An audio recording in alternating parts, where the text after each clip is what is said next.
My name is Nia Washington. I am 32 years old and the founder and chief executive officer of Oasis Equity, a highly successful private investment firm based in Atlanta. My brother called to say they moved into my Lakeside mansion and forgot to tell me. I was silent for 1 full minute. Then I asked how long they were planning to stay. He smirked and said they did not call to ask. They called to inform me. They were never leaving. One email later, their entire world collapsed. Before I continue this story, let me know where you are watching from in the comments below. Hit like and subscribe if you have ever had to stand up to toxic family members who severely underestimated your worth. But to my family, I am simply the ultimate disappointment. I am the designated black sheep who refuse to play along with their exhausting game of pretending to be rich. Growing up in our household looking wealthy was practically a religion. My parents cared more about what the neighbors and the church congregation thought than they cared about actual financial stability. You were supposed to drive a European car, wear designer labels, and brag about your promotions at Sunday dinner, even if you were secretly drowning in credit card debt to afford it. It was a Tuesday evening when the delusion finally reached a boiling point. I was sitting on my plush living room sofa, wearing my favorite oversized silk pajamas. I was drained but incredibly proud of myself. Just an hour earlier, I had finalized the paperwork on a $50 million corporate merger that my firm had been negotiating for 6 months. I was enjoying a rare moment of absolute peace when my phone screen lit up with an incoming group video call. The caller ID showed my older brother DeAndre. He is 36 years old and the undeniable golden child of the Washington family. DeAndre is a man whose entire oversized ego is funded by our parents draining their retirement savings to support his failing business ventures.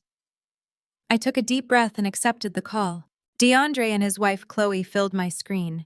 Chloe is 34 years old and treats keeping up appearances like an Olympic sport. They were standing shoulder to shoulder holding crystal glasses filled with what looked like extremely expensive champagne. Behind them, I saw soaring vaulted ceilings with custom exposed wooden beams. I saw a massive imported stone fireplace. I saw floor-to-ceiling glass windows looking out over a pristine, sparkling lake. I recognized that spectacular view immediately. It was an exclusive gated community in Buckhead. More specifically, it was Villa Number 4. That was a luxury waterfront property I had quietly purchased for $4.5 million just last month under the name of my investment firm. Surprise! Chloe shrieked into the camera, making sure to hold up her left hand so her upgraded diamond ring flashed in the light. We just moved into our brand new Lakeside mansion in Buckhead. We completely forgot to tell you, but we are hosting a massive housewarming party this weekend. She spun the camera around aggressively to show off the expansive gourmet kitchen and the custom marble countertops I had personally spent weeks selecting. It is absolutely gorgeous, right, Nia? I know your cramped little downtown apartment must feel so suffocating compared to this. Do not worry at all. You can store your extra boxes in our 3-car garage if you really need the space. Just let my assistant know when you want to drop them off. I stared at my phone screen, trying to process the sheer audacity of what I was witnessing. How on earth did they get keys to my highly secure property? Before I could even ask a question, a third video square popped up on the group call. It was my mother, Vivian.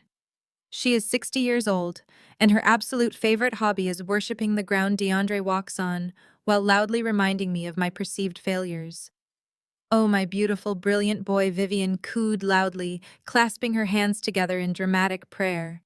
"I am so incredibly proud of you, DeAndre. You finally bought the luxury estate you deserve. God is so good to those who hustle." She then turned her attention directly to my square on the screen. Her tone instantly shifted from absolute adoration to sharp condescension. "You see this, Nia? This is exactly what generational wealth looks like. You really should look at your successful brother and take notes. He just bought 5 brand new luxury vehicles for his car rental fleet today. Meanwhile, you are 32 years old and you still have absolutely nothing to show for your life.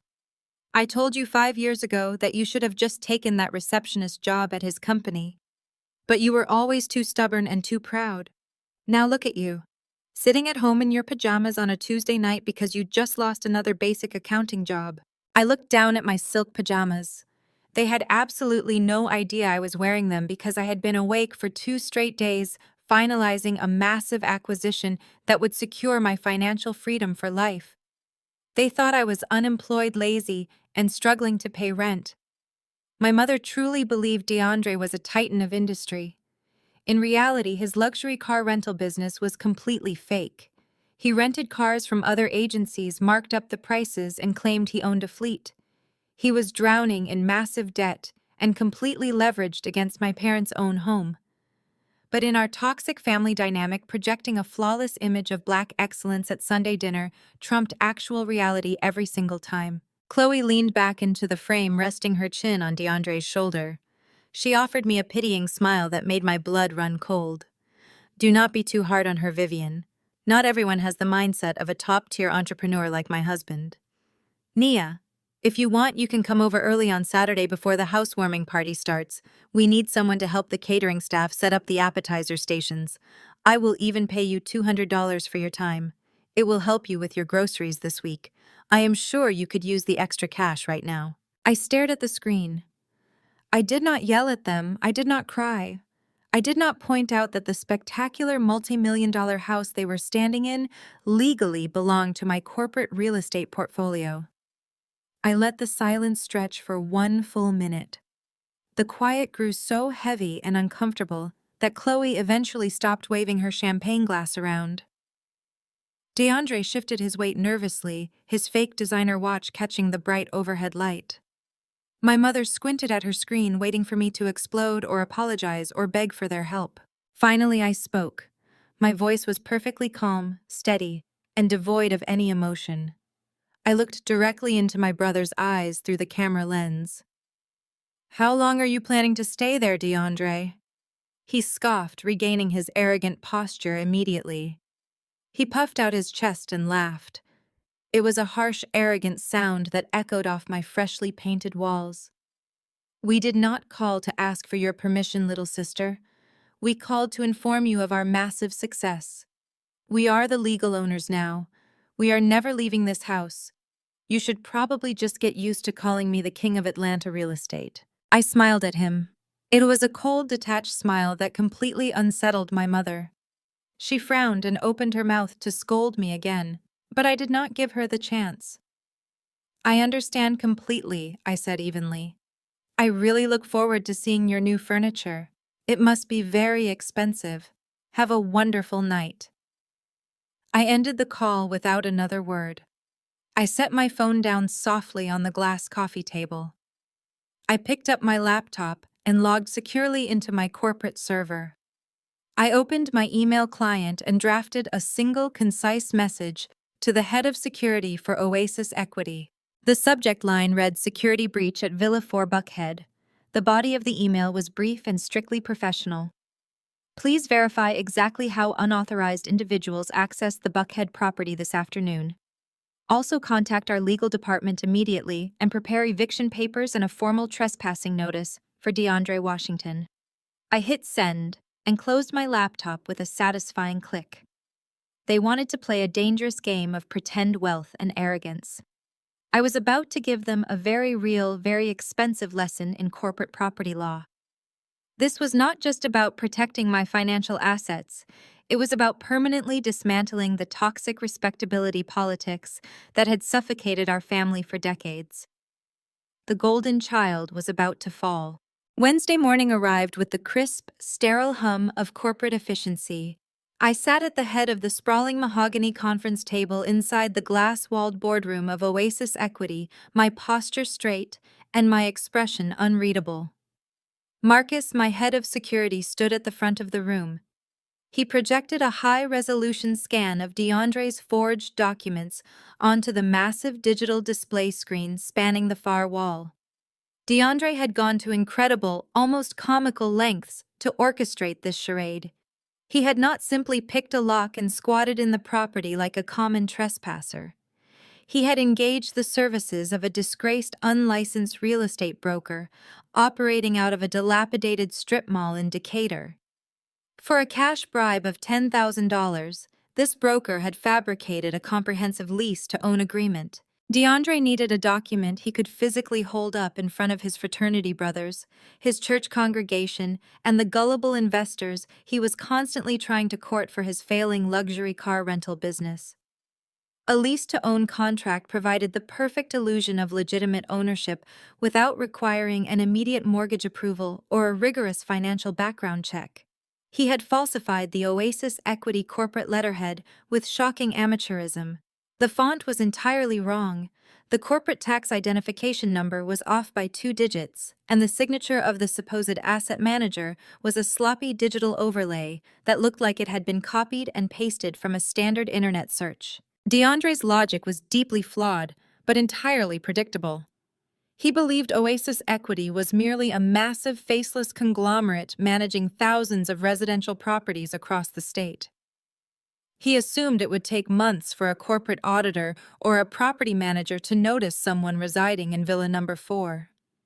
He figured he could host his lavish parties, snap thousands of photos for his social media profiles, and secure new fraudulent investments before anyone ever caught on to the scam.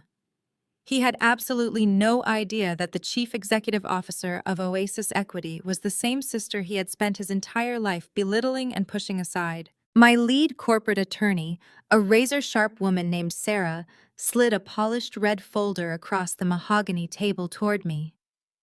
"We have the formal eviction notice prepared, Ms. Washington. We also have the trespassing and fraud charges ready to file with the local precinct. This is textbook wire fraud and forgery. We can have him removed by law enforcement before sunset today." I placed my hand flat on the red folder, feeling the smooth weight of the paper inside. "No, not yet. If we send the police today, he will just spin a narrative to our parents that he was scammed by a malicious landlord. He will play the victim, and my mother will immediately rush to his defense. I want him to host this housewarming party. I want him to invite every single person he is trying to impress. Let him build his fraudulent pedestal as high as possible before we kick the legs out from under it." Thursday afternoon brought another aggressive disruption. My private office phone was routed to my personal cell and Vivian's number flashed on the screen. She was frantic, her voice tight with the chaotic energy of a woman trying to orchestrate a royal coronation on a peasant's budget. "Nia, I need you to listen and take notes," Vivian commanded, immediately bypassing any standard greeting. "Chloe is having a complete nervous breakdown. The gourmet ice delivery is delayed, and the floral arrangements are the wrong shade of white. I need you to leave whatever pointless temp job you are working right now and go pick up the ice. Then you need to get to the mansion by 3 o'clock on Saturday. Chloe's sorority sisters are arriving early for a private champagne toast. You need to be in the kitchen hand-washing the crystal flutes. Do not use the dishwasher because you will ruin them. You need to come early to clean and wash dishes for your sister-in-law. Manual labor is the only thing you are actually good at anyway, so try not to mess this up." I leaned back in my ergonomic leather executive chair. The sheer entitlement was breathtaking. She was not asking for a favor. She was issuing a directive to a subordinate. I kept my breathing steady and my tone deceptively calm. "You want me to act as the kitchen help for my sister-in-law. You want me to wash dishes while she entertains guests in a house she does not even own. This feels very familiar, Mom. Just like the time you made me scrub his Mustang on my prom night, just so he could pick up a girl who did not even like him." The memory was a distinct scar that had long since healed into tough, unfeeling tissue, but the shape of it remained perfectly clear. I had saved my meager allowance for 6 long months to buy a beautiful beaded dress for my senior prom. I was standing in the living room, my hair perfectly pinned up, waiting for my date to arrive. DeAndre, who was 22 at the time, and supposedly an adult, came storming into the house in an absolute panic. He had a date with a woman he was desperately trying to impress, but his leased Mustang was covered in thick mud from a careless joyride. Instead of making him clean his own vehicle, my mother turned to me. She handed me a heavy bucket of soapy water and a coarse sponge. She told me that family came first and DeAndre's public image was paramount. When I protested, she threatened to cancel my prom entirely and lock me in my room. I spent a grueling hour in my expensive dress scrubbing his tires, sobbing quietly while my mother watched from the porch to ensure I did not miss a single spot. DeAndre drove away looking like a king, and I went to my prom smelling of cheap car wax and dirty water. Do not bring up the past to justify your selfishness, Vivian snapped, her voice rising to a shrill defensive crescendo. That was years ago. Your brother needed support and you were too focused on a silly high school dance. This is completely different. DeAndre is establishing a monumental legacy. He is inviting elite business partners to this gala. He is showing the world what true Black excellence looks like. You are his sister.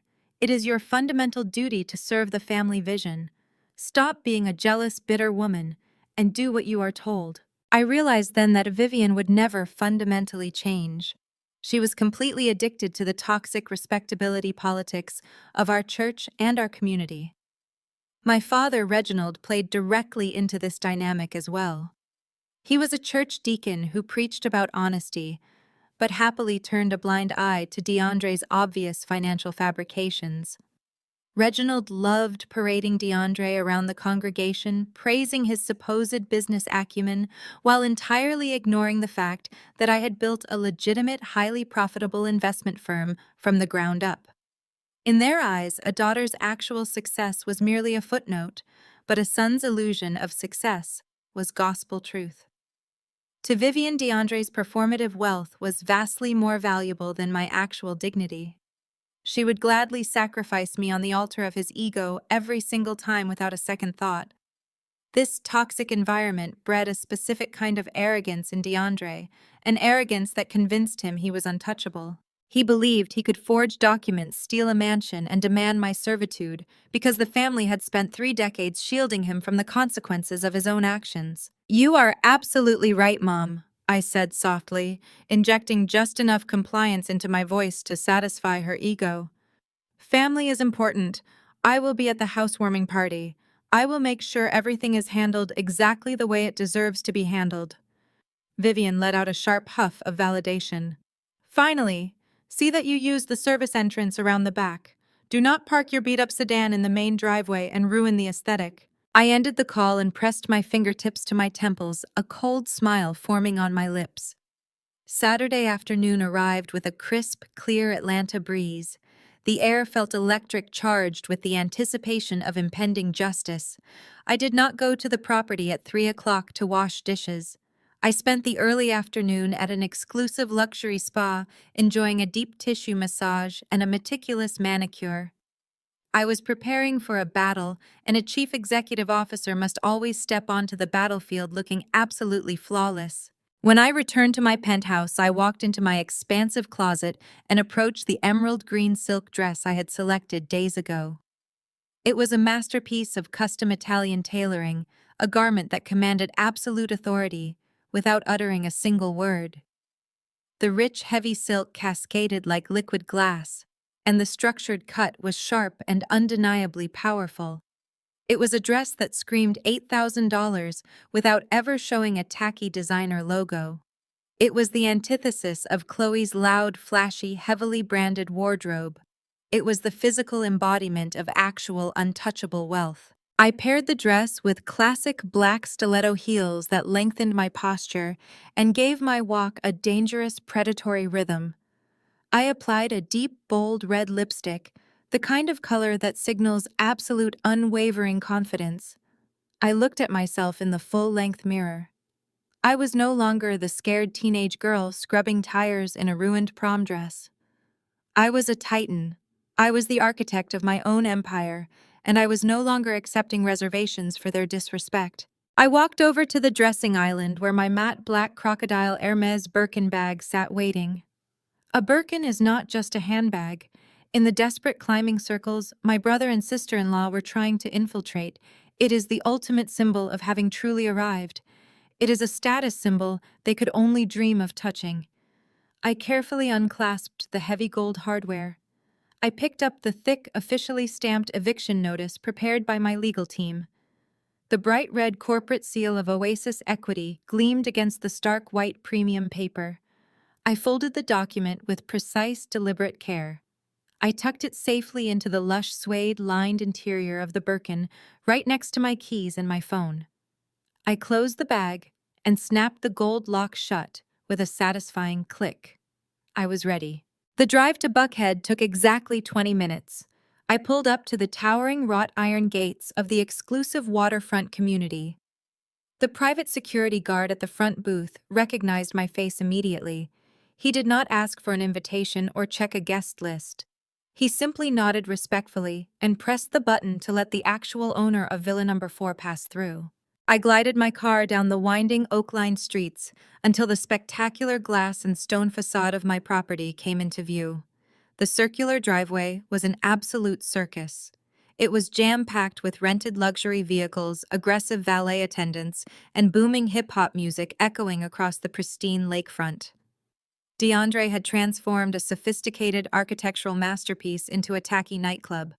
His fraternity brothers were leaning against the hoods of cars they did not own, holding plastic cups.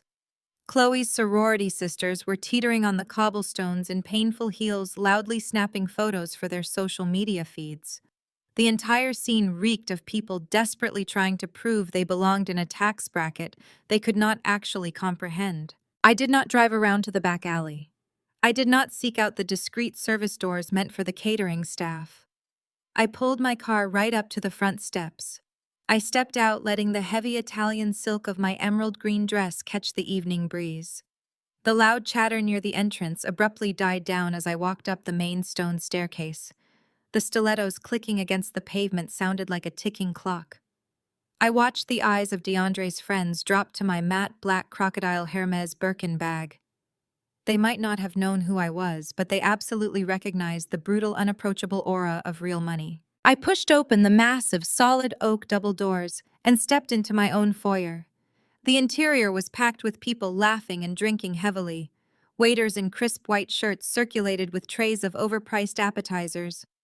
Before I could even take in the damage they were doing to my custom hardwood floors, Chloe came storming through the crowd. She was wearing a skin-tight dress covered entirely in aggressive designer logos. It was a walking billboard of financial insecurity. Her fake smile vanished the second she took in my appearance. Her eyes darted from my perfectly tailored silk dress to the Birkin bag resting gracefully on my forearm. I could physically see the intense wave of jealousy and confusion wash over her face. She had expected me to show up in faded sweatpants looking defeated and ready to scrub her floors. Instead, I looked like the woman who could buy and sell her entire existence before breakfast. "I thought you were not coming, Nia," Chloe snapped. Her voice was sharp and entirely too loud. She practically shoved a thick stack of white cotton bar towels into my chest. "You are an hour late. I told Vivian to make sure you were here early to set up the champagne tower. Since you decided to show up dressed for a fashion show instead of dressed to work, you need to go straight to the kitchen right now. Take these towels and start wiping down the condensation on the chilling buckets. Do not stand here blocking the entryway. DeAndre has actual VIP guests arriving any minute and we cannot have you getting in their way." I did not reach out to take the towels. I simply let them hit my chest and fall to the floor in a messy pile right at her designer-clad feet. I looked her up and down with an expression of mild, polite boredom. "I do not work for you, Chloe," I said smoothly. My voice was quiet, but it carried a deadly weight that made the sorority sisters standing nearby turn their heads. "I am a guest, and frankly you should be thanking me for gracing this chaotic little gathering with my presence. Now if you will excuse me, I am going to get a drink in my house." I stepped around her, leaving her sputtering in absolute shock over the dropped towels. I navigated through the crowded living room, taking mental notes of every scuff mark on the walls and every spilled drop of liquor on the countertops. Oasis Equity was going to bill DeAndre for every single cent of the deep cleaning this property would require tomorrow. I made my way towards the massive stone fireplace in the great room. Standing right in the center of the space, holding a glass of scotch, and looking like the lord of the manor was my father, Reginald. He was 62 years old and wearing a stiff tailored suit that looked fresh off the rack. He was surrounded by a circle of older men holding cigars. I recognized them immediately. They were the senior deacons from his church and several prominent local businessmen. Reginald was holding court, basking in the reflected glory of a son who was actively scamming him. Reginald spotted me approaching out of the corner of his eye.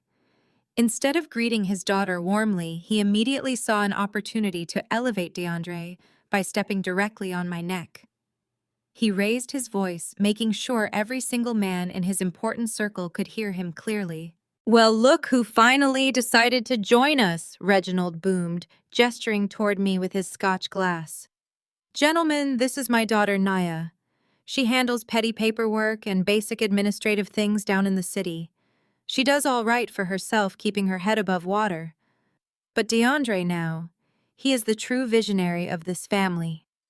The men chuckled politely, offering me dismissive, patronizing smiles.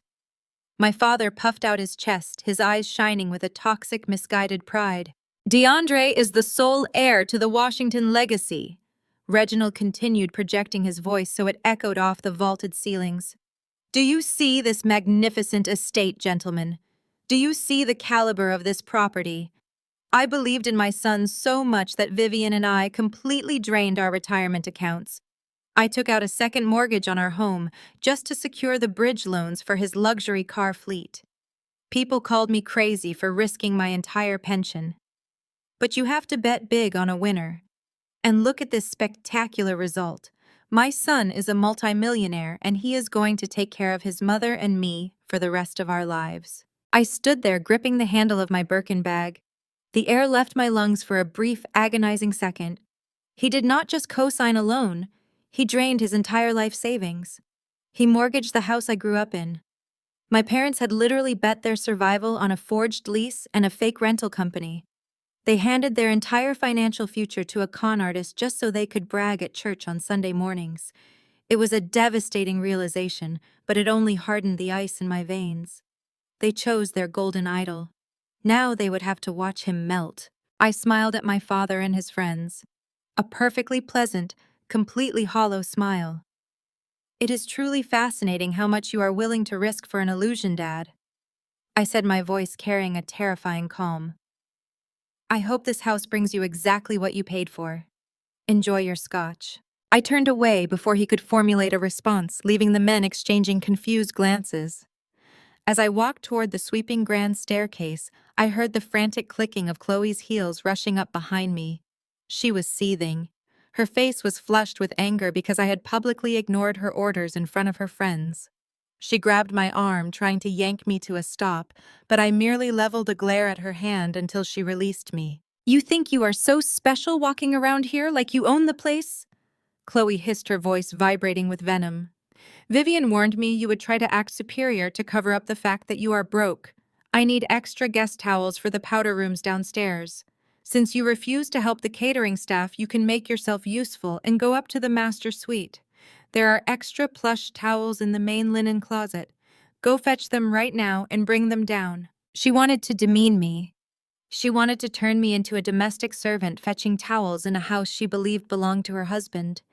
She wanted to assert her dominance by forcing me into the most private, sacred space of the mansion and making me carry her linens. I smiled, a genuine, terrifying smile. "I would absolutely love to see the master suite, Chloe," I replied softly. "Lead the way." She marched up the floating wooden staircase, her chin held high, clearly thrilled that I had finally submitted to her demands. I followed her up to the second floor and down the wide gallery hallway. She pushed open the heavy double doors to the master bedroom. It was a cavernous, beautiful space with a private balcony overlooking the lake. I had specifically designed this room to be a sanctuary. Now Chloe's cheap perfume hung heavy in the air, and DeAndre's flashy clothes were thrown carelessly across the custom velvet chaise lounge. Chloe stood in the center of the room, crossing her arms defensively. She wanted to gloat. "The towels are in that closet over there," she ordered, pointing toward the massive walk-in dressing room. "And do not touch anything else, Nia. This house has state-of-the-art security. DeAndre even has a high-tech wall safe behind that abstract painting over there." The stupid thing is broken, though. The previous owner locked it, and the broker said we have to hire a specialist drill team to crack it open next week, so do not even think about snooping. I did not walk toward the linen closet. I walked directly toward the large abstract painting hanging on the far wall. "What are you doing? I told you to get the towels," Chloe snapped, taking a step forward. I reached out and smoothly slid the heavy canvas painting to the left along its hidden tracking rail. Behind it sat a sleek, flush-mounted steel vault. It was a military-grade biometric safe. It did not have a keypad or a combination dial. It only had a small, glowing glass thumbprint scanner. "You cannot open that, it is broken," Chloe yelled, her voice shrill with frustration. I did not say a word. I raised my right hand and casually placed my thumb flat against the glowing glass scanner. The machine whirred softly for exactly 2 seconds, reading the unique ridges of my biometric print. A sharp electronic beep echoed through the quiet bedroom. The heavy steel bolts retracted with a loud, heavy clack. The thick steel door popped open, swinging outward on its silent hinges. Inside the safe rested a stack of pristine property deeds, a velvet box containing my grandmother's vintage jewelry, and a thick stack of emergency corporate cash. Chloe froze. The blood drained completely from her face, leaving her looking pale and terrified. Her mouth fell open, but no sound came out. She stared at the open safe and then stared at my thumb. Her brain was desperately trying to process an impossible reality. I slowly turned away from the open vault and looked at my sister-in-law. I reached into my Birkin bag and pulled out the thick folded eviction notice with the red corporate seal. I dropped it casually onto her unmade bed. "You are right, Chloe," I said, my voice practically a whisper. "The house really is beautiful. Too bad your paperwork has a problem. You have exactly 3 days to get your garbage out of my master bedroom." David Sterling remained silent on the other end of the secure line for a long, heavy moment. He was a seasoned corporate banking executive who had navigated his fair share of ruthless boardroom warfare, but even he recognized the sheer magnitude of the trap I was laying. He cleared his throat, the sound sharp in the quiet of my office. "You understand that if he signs those final documents on Friday, it elevates this from a simple civil dispute over a forged lease into a massive federal crime," David said, his tone reflecting a mix of professional caution and deep respect. "The Federal Bureau of Investigation does not take kindly to $5 million commercial bank fraud. He is looking at decades in a federal penitentiary, Ms. Washington." "I understand perfectly, David," I replied, my gaze fixed on the rain washing over the Atlanta skyline. "My brother has spent 32 years operating under the delusion that actions do not have consequences. My parents have spent 32 years shielding him from reality. It is time for a permanent reality check. Have your commercial lending department expedite his final approval. Do not raise any red flags. Schedule the formal signing for Friday morning in your main boardroom. I want the champagne chilled and the premium pens laid out." "Consider it done," David said before disconnecting. By Tuesday morning, the trap was fully primed. DeAndre, fueled by the toxic combination of desperation and unearned confidence, took the bait completely. He had received the preliminary loan approval notification from First Sterling Bank, and his ego immediately went into overdrive. My personal phone vibrated on my desk. The family group chat was suddenly flooded with a rapid-fire series of text messages. DeAndre had posted a screenshot of the bank's automated approval email. He blurred out the specific loan details, but left the $5 million figure highly visible. Following the screenshot was a string of champagne emojis and arrogant boasts. He proclaimed that he was officially entering a new tax bracket. He declared that his luxury rental business was about to go global. He made sure to add a specific pointed message directed at me. He wrote that some people in the family were going to regret not believing in his vision when they were begging him for a handout next year. Less than 10 minutes later, my office phone rang. It was Vivian. She did not even wait for me to say hello before launching into a triumphant, condescending monologue. "I hope you are looking at your phone, Nia," Vivian said, her voice vibrating with a manic, breathless energy. "Your brother just secured $5 million. $5 million! He is taking the Washington name to heights you could not even dream of reaching. This is what true generational wealth looks like. I kept my voice perfectly flat, refusing to give her the emotional reaction she was desperately craving. That is quite a large number, Mom. It is a number you will never see in your entire lifetime. She snapped back, clearly irritated by my lack of shock. He is already talking about buying your father and me a vacation home down in Miami. He is retiring us early. Meanwhile, you are still hoarding your little paychecks, working some miserable corporate job and living a bitter, lonely life. DeAndre is hosting a massive victory dinner this Friday night at the Capitol Grill to celebrate his closing. You are expected to be there, and you will publicly apologize to him for refusing to help with the catering bill last weekend. If you show a little humility, he might even be generous enough to offer you a job managing his new accounts. The sheer audacity of her delusion was staggering. I closed my eyes and allowed a brief, sharp memory to surface. 5 years ago, Vivian had collapsed under the weight of severe medical debt. DeAndre had promised to pay it off using the profits from a sports management agency he was supposedly launching. Months passed, the agency never materialized, and the collection agencies began threatening to place a lien on her house. I had quietly stepped in and wired $40,000 of my own money directly to the hospital billing department to clear the debt entirely. When Vivian found out, she did not say thank you. She complained that if DeAndre had done it, he would have bought her a new car to celebrate her recovery too. My actual, tangible financial rescue meant nothing because it did not come wrapped in a flashy, boastful performance. DeAndre's imaginary wealth was always vastly superior to my quiet reality. "I will absolutely be there on Friday night, Mom," I replied softly. I would not miss this celebration for the world. She hung up with a satisfied huff, convinced she had finally put me in my rightful place. The manic energy surrounding DeAndre's impending windfall did not last long. By Wednesday afternoon, the fragile illusion began to crack violently from the inside out. I was reviewing an acquisition portfolio when the receptionist on the ground floor of the Oasis Equity Tower buzzed my private line. She sounded highly alarmed. "Ms. Washington, there is a woman in the main lobby demanding to see you immediately. She is refusing to leave and threatening to call the police if we do not grant her access. She says her name is Chloe Washington." I smiled, a slow, dangerous expression spreading across my face. "Send her up to the executive suite," I instructed. 5 minutes later, the heavy glass doors to my office swung open.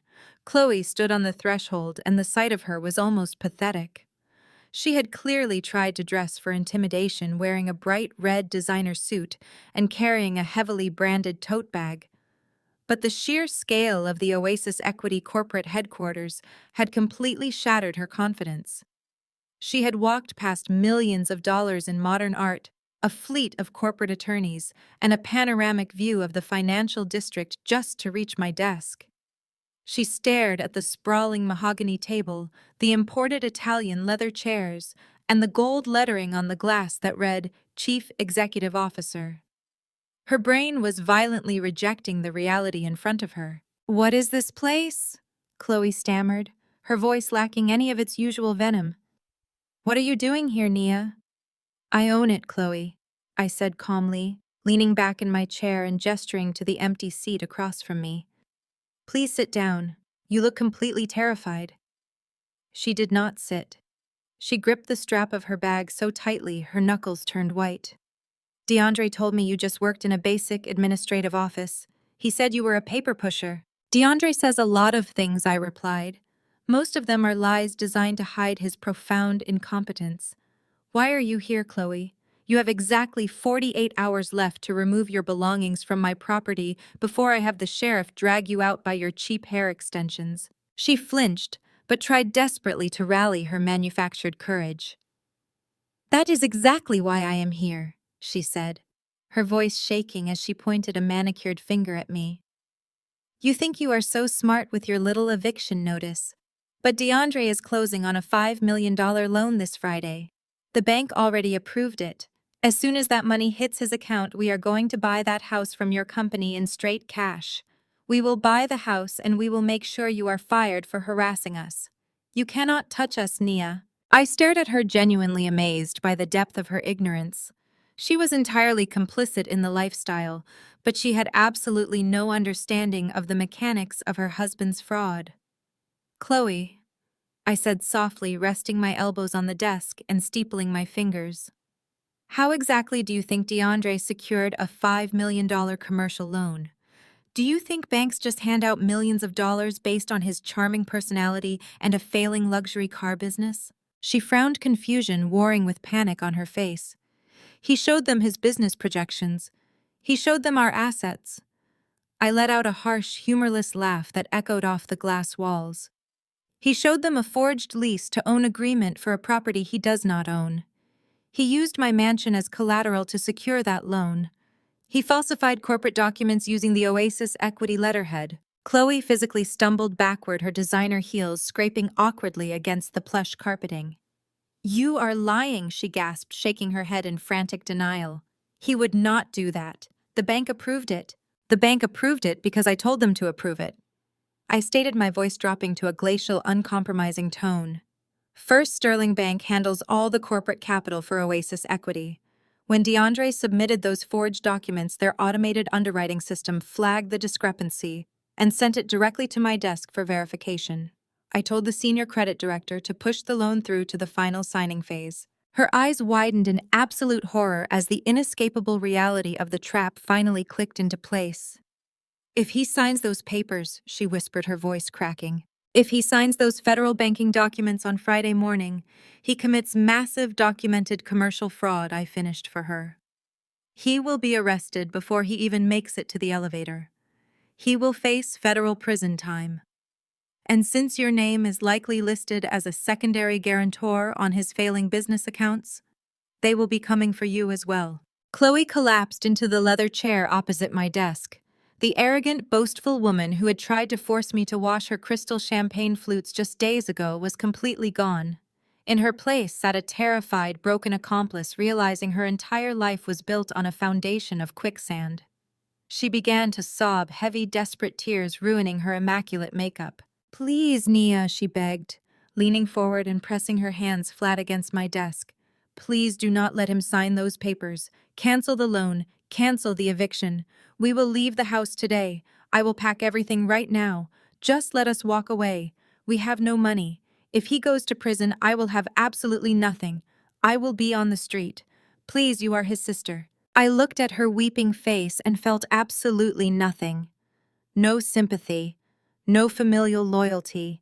No desire to extend grace to a woman who had happily participated in my humiliation for years. You loved the luxury when you thought it was real, Chloe, I said coldly.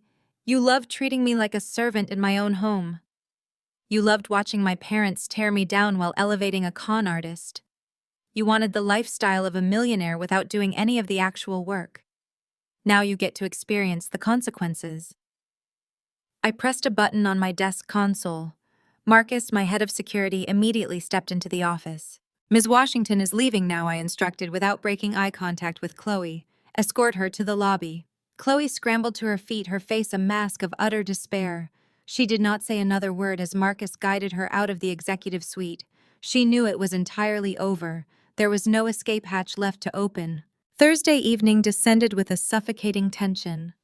I sat in my penthouse overlooking the glittering city lights, sipping a glass of rare vintage wine. My phone remained silent. Chloe had clearly not told DeAndre about our meeting. She was too terrified of his reaction, or perhaps she was foolishly hoping a miracle would occur before Friday morning. DeAndre remained blissfully ignorant, sending one final arrogant message to the family group chat, reminding everyone about the victory dinner at the Capitol Grill. He was polishing his crown, completely unaware that the guillotine was already hovering above his neck. I set my wine glass down and walked into my closet to select my attire for the following morning. I chose a razor-sharp, tailored charcoal pinstripe suit. It was the armor of an executioner. I was going to attend that bank closing. I was going to walk into that boardroom sit, across from the brother who had spent a lifetime diminishing me, and personally watch him sign away his freedom. The Washington family delusion was finally coming to a spectacular, devastating end. Friday morning came and went without my physical presence in the First Sterling Bank boardroom. I had initially planned to sit across from DeAndre and watch the color drain from his face as I revealed myself, but a much more calculating strategy took hold of my mind. Interrupting the signing meant stopping the crime before it was fully executed. I wanted the federal wire transfer to complete. I wanted the ink to dry permanently on those fraudulent documents. I stayed in my penthouse and simply waited for David Sterling to send the encrypted confirmation file. At exactly 10:15 in the morning, the notification chimed on my tablet. DeAndre had signed his name to $5 million of federal bank fraud. The trap was locked. Now it was Sunday afternoon. The traditional post-church family dinner at my parents' home was a weekly ritual steeped in toxic respectability and thinly veiled passive aggression. I pulled my understated sedan up to the curb of the sprawling suburban house in Fairfield. This was the same house my father had secretly mortgaged to the hilt to fund DeAndre's failing business ventures. The scent of roasted chicken and collard greens wafted through the front screen door, a deceptive mask of domestic warmth, hiding the absolute rot within our family dynamic. I walked into the living room and found the usual cast of characters in their designated positions. My father, Reginald, was still wearing his three-piece deacon suit, standing by the fireplace and holding a glass of sweet tea like it was a chalice. My mother, Vivian, was fluttering between the dining room and the kitchen, aggressively polishing silverware that no one actually cared about. Sitting quietly in the corner wingback chair was Aunt Denise, Vivian's older sister. Denise was 58 years old and the only person in the Washington family who possessed a functioning moral compass. She had never bought into my parents' relentless worship of DeAndre. Denise caught my eye as I walked in. She did not offer a loud fake greeting. She simply raised her glass of tea in a silent salute, her sharp eyes scanning my relaxed, unbothered posture. She knew the family was preparing to sacrifice me for DeAndre's ego today, but the knowing look she gave me suggested she realized I was not walking in as a victim. I took a seat on the edge of the sofa, placing my Birkin bag carefully by my feet, and waited for the guest of honor to arrive. 10 minutes later, a heavy, aggressive engine roared down the quiet suburban street.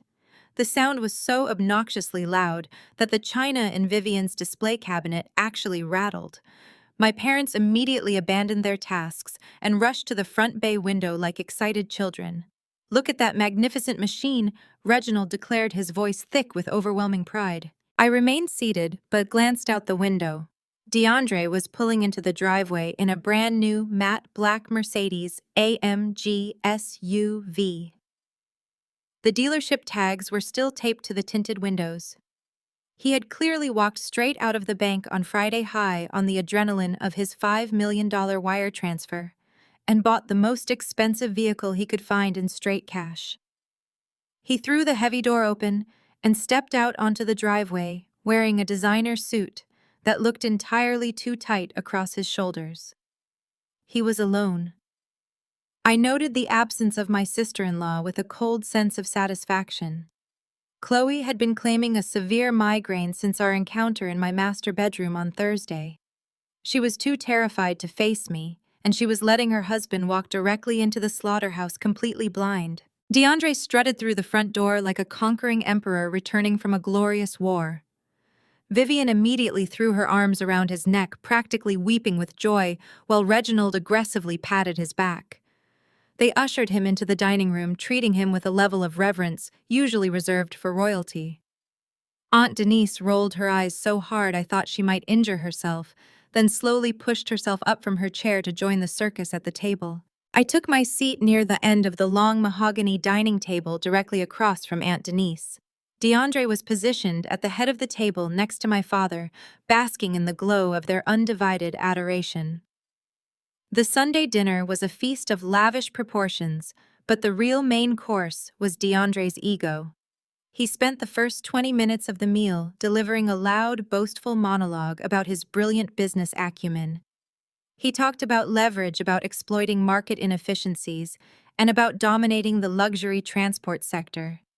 He was using sophisticated financial terminology entirely incorrectly, but Reginald and Vivian nodded along as if he were delivering a masterclass in economics. Eventually, as I knew he would, DeAndre turned his sights on me.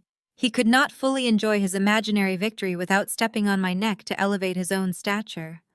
He reached inside the breast pocket of his tailored jacket and pulled out a thick white paper envelope. He leaned over the table and casually tossed the envelope directly onto my dinner plate, narrowly missing my water glass. The heavy thud of the paper hitting the porcelain silenced the entire room. I looked down at the envelope. The top flap was slightly open, revealing a thick stack of crisp, newly minted $100 bills. "That is $5,000 in cash, Nia," DeAndre said, leaning back in his chair and swirling his iced tea with an arrogant smirk. "I know you refused to help me out with the catering bill last week because you are struggling to make ends meet. I am not mad at you. I pity you. Consider this a little charity for your sad situation. Take that money, go enroll in a community college, and get some sort of certificate. Maybe you can finally upgrade from whatever low-level administrative desk job you are working right now and actually make something of yourself." The dining room descended into a heavy, suffocating silence.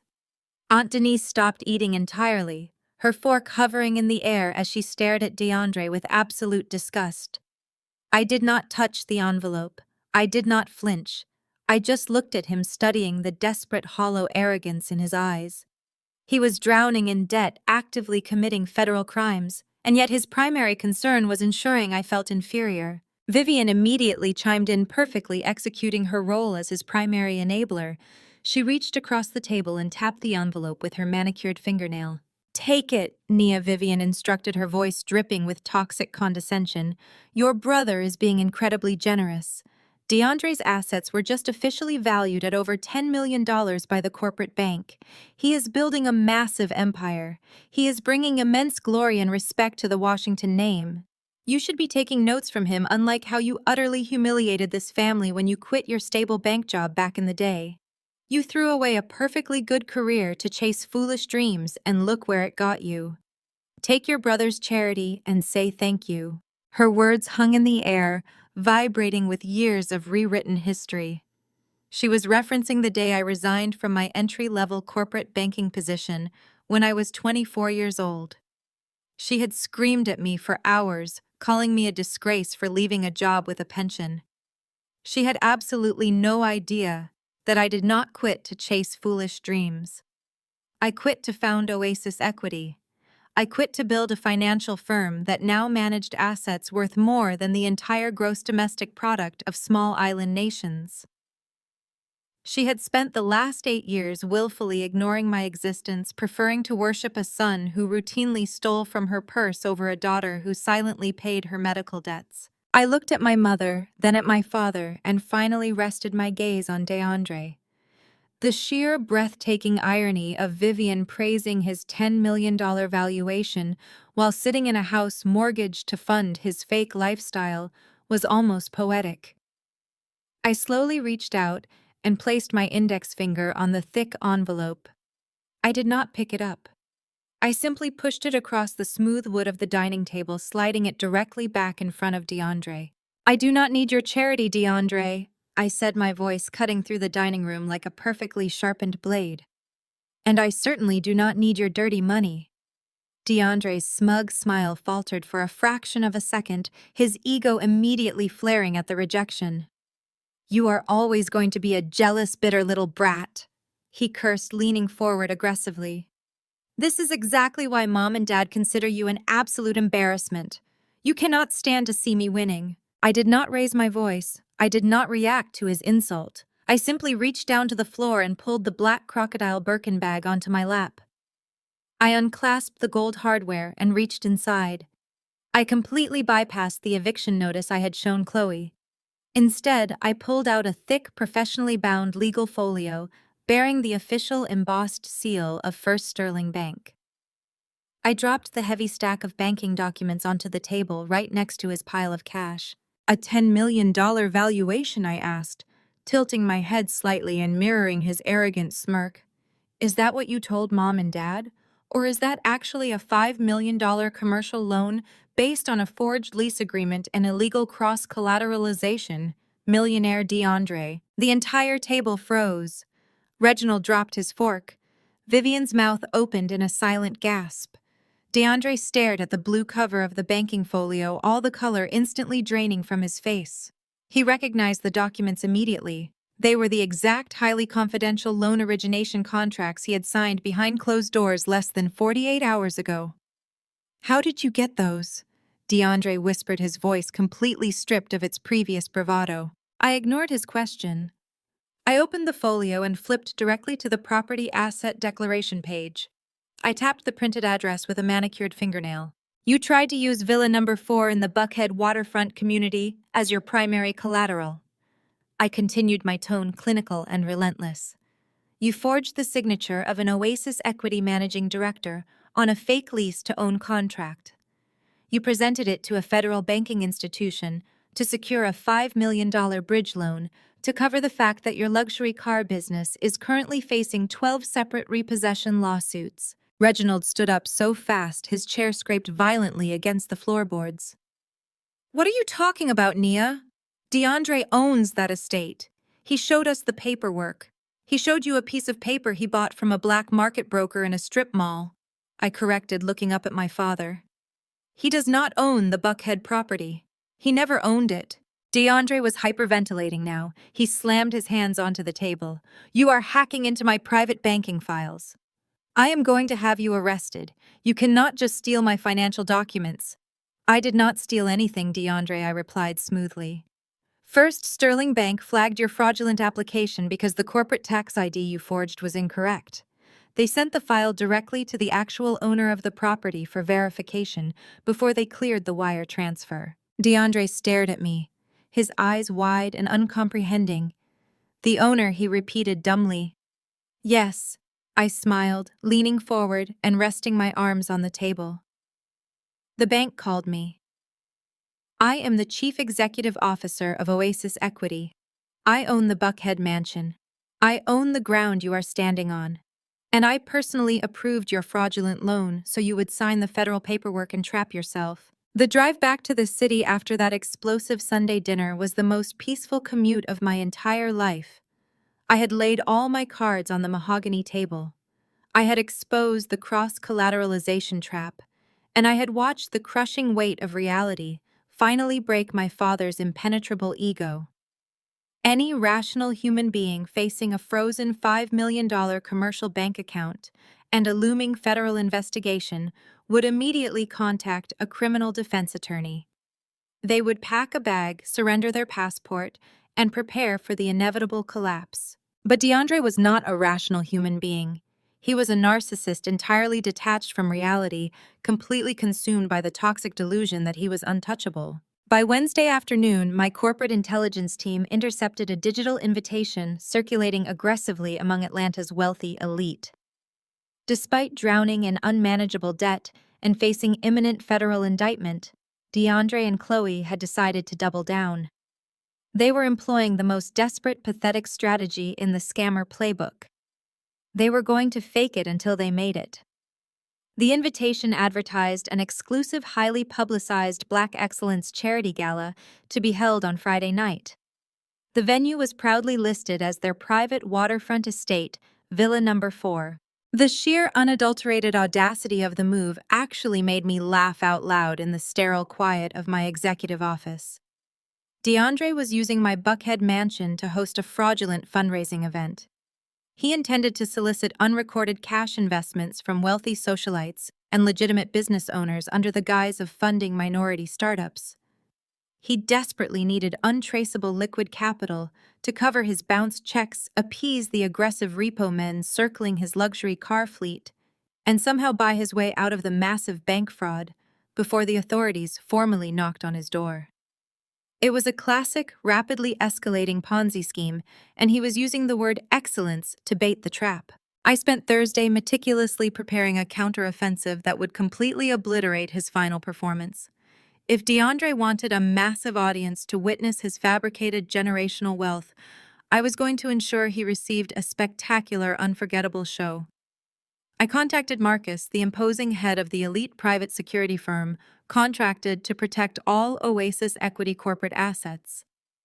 DeAndre had foolishly attempted to hire Marcus's firm for the gala, entirely unaware that I literally paid their massive corporate retainers. I gave Marcus a very specific, uncompromising set of instructions. Then I gathered my lead corporate attorney, a forensic accountant, and my top asset seizure specialist. Friday night arrived with a heavy, humid breeze rolling off the lake. I instructed my driver to bypass the chaotic line of waiting vehicles and pull directly up to the front entrance of the estate. The property was ablaze with cinematic, dramatic lighting. Valets were frantically parking rented Bentleys and Lamborghinis along the circular cobblestone driveway. The entire scene reeked of desperate financial insecurity, masquerading as high society prestige. I stepped out of my sleek black Maybach wearing a flawless floor-length crimson evening gown that commanded absolute immediate attention.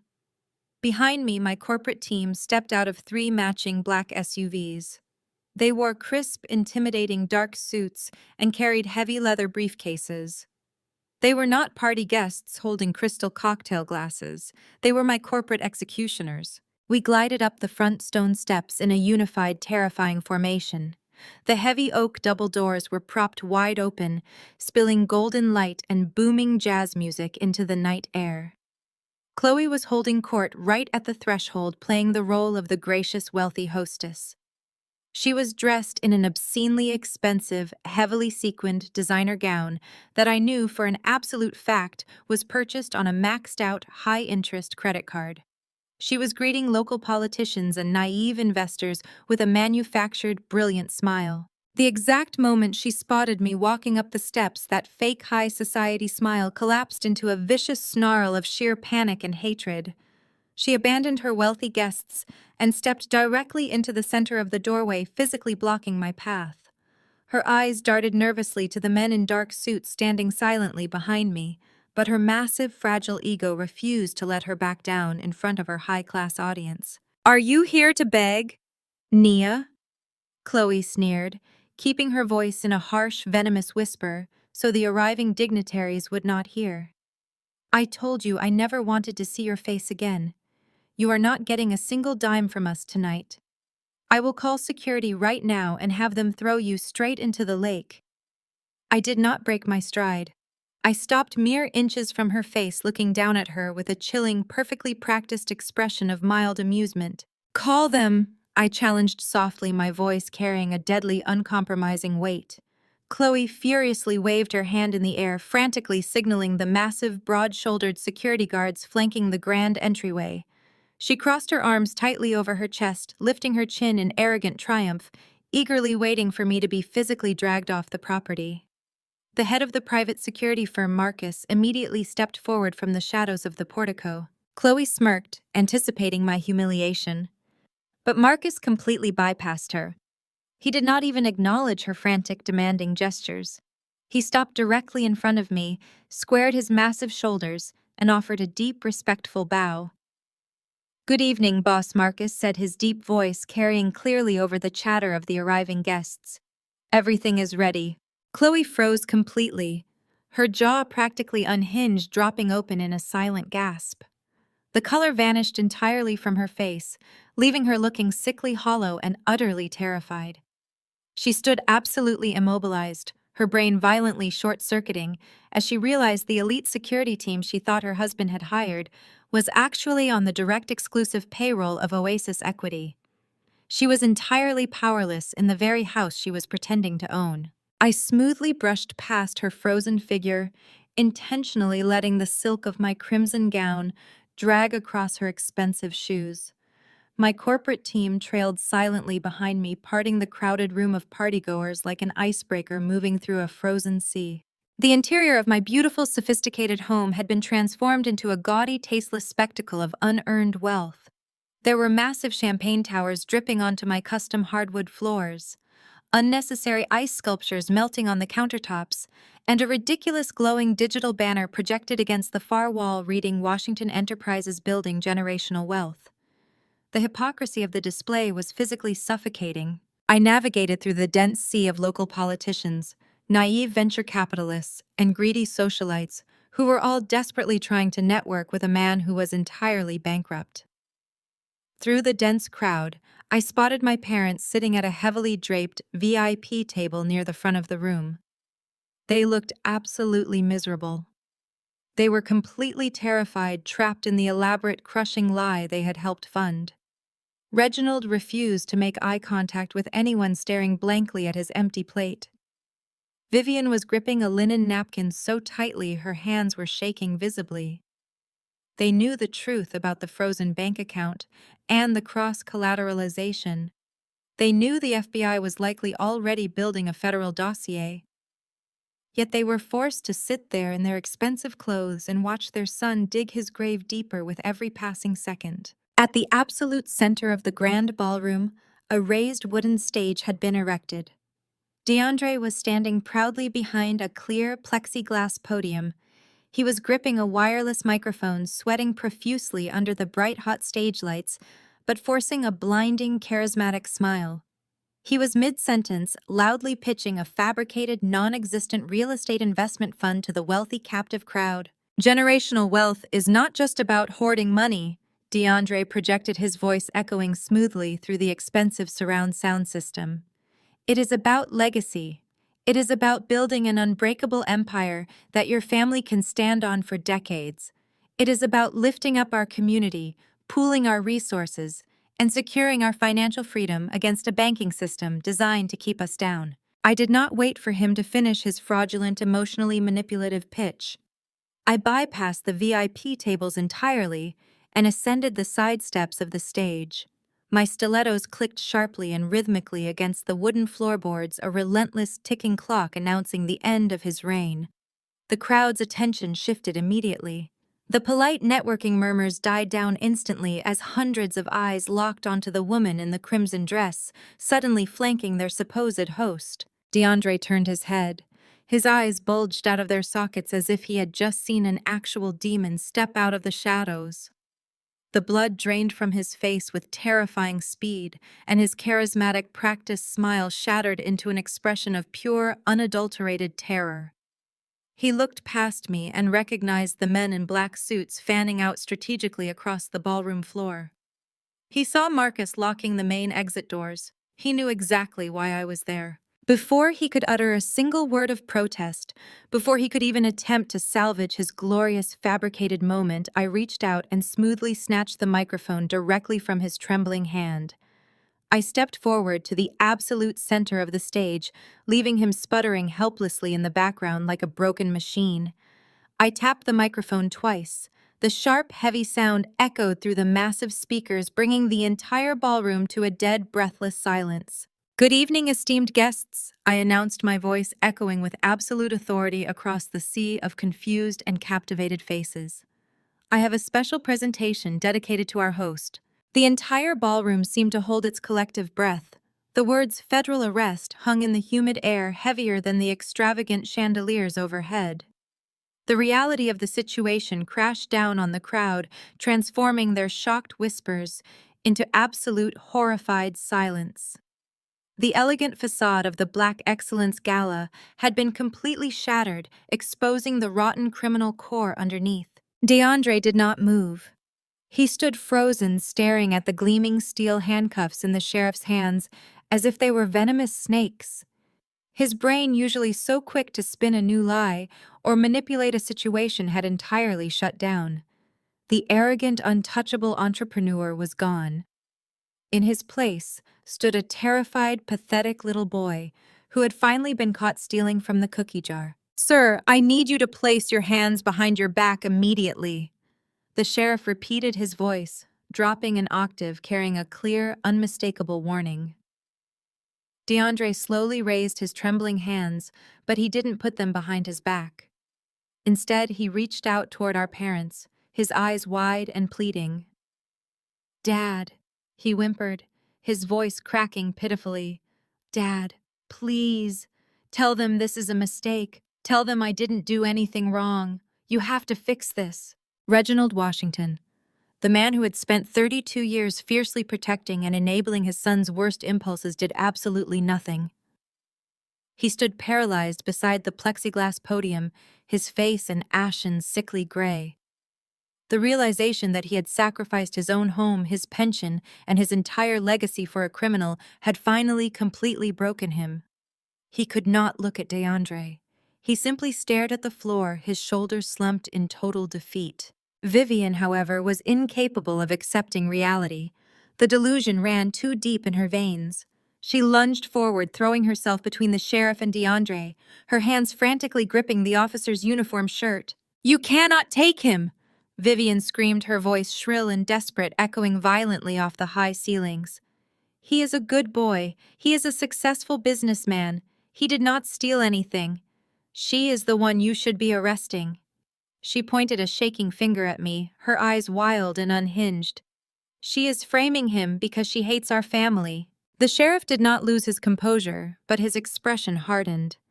He firmly grasped Vivian's wrists, peeling her hands off his uniform with practiced professional force. "Ma'am, you need to step back immediately," he ordered, his tone leaving no room for argument. "If you interfere with a federal arrest, you will be placed in cuffs right beside him. Do you understand me?" Two of the deputies moved forward, flanking Vivian and gently but firmly guiding her away from the center of the stage. She collapsed against Reginald, weeping hysterically, finally realizing that she was completely powerless to stop the inevitable. The sheriff turned his attention back to DeAndre, who was now backing away slowly, his eyes darting frantically toward the locked exit doors. "DeAndre Washington, this is your last warning," the sheriff stated, stepping forward and firmly grabbing my brother's shoulder.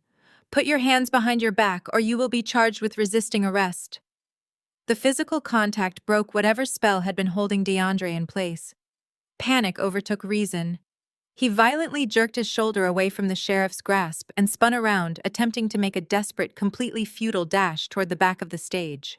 He didn't make it 2 steps. Marcus, who had been standing silently by my side, moved with terrifying efficiency.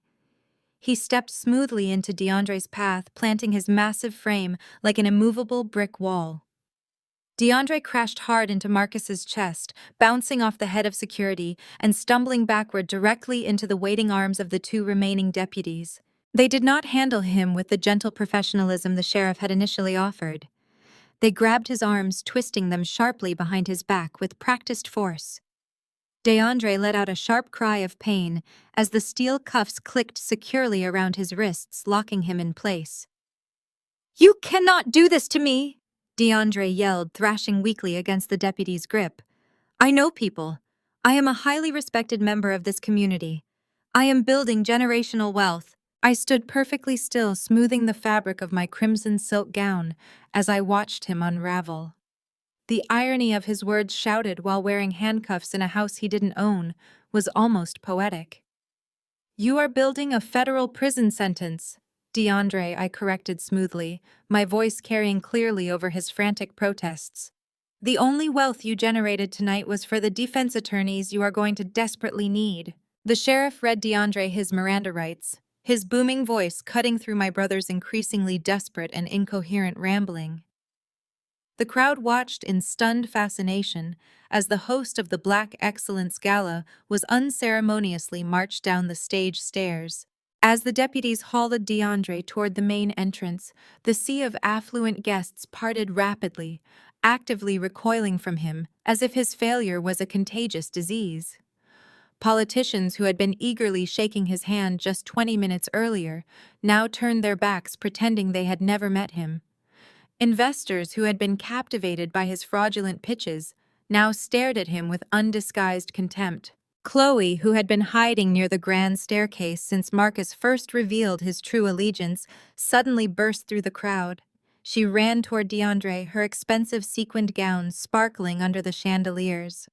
But she wasn't running to comfort him or defend him. "DeAndre, what did you do?"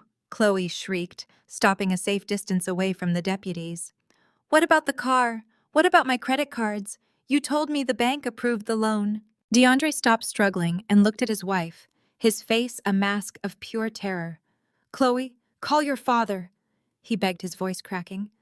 "Tell him I need a lawyer. Tell him I need bail money."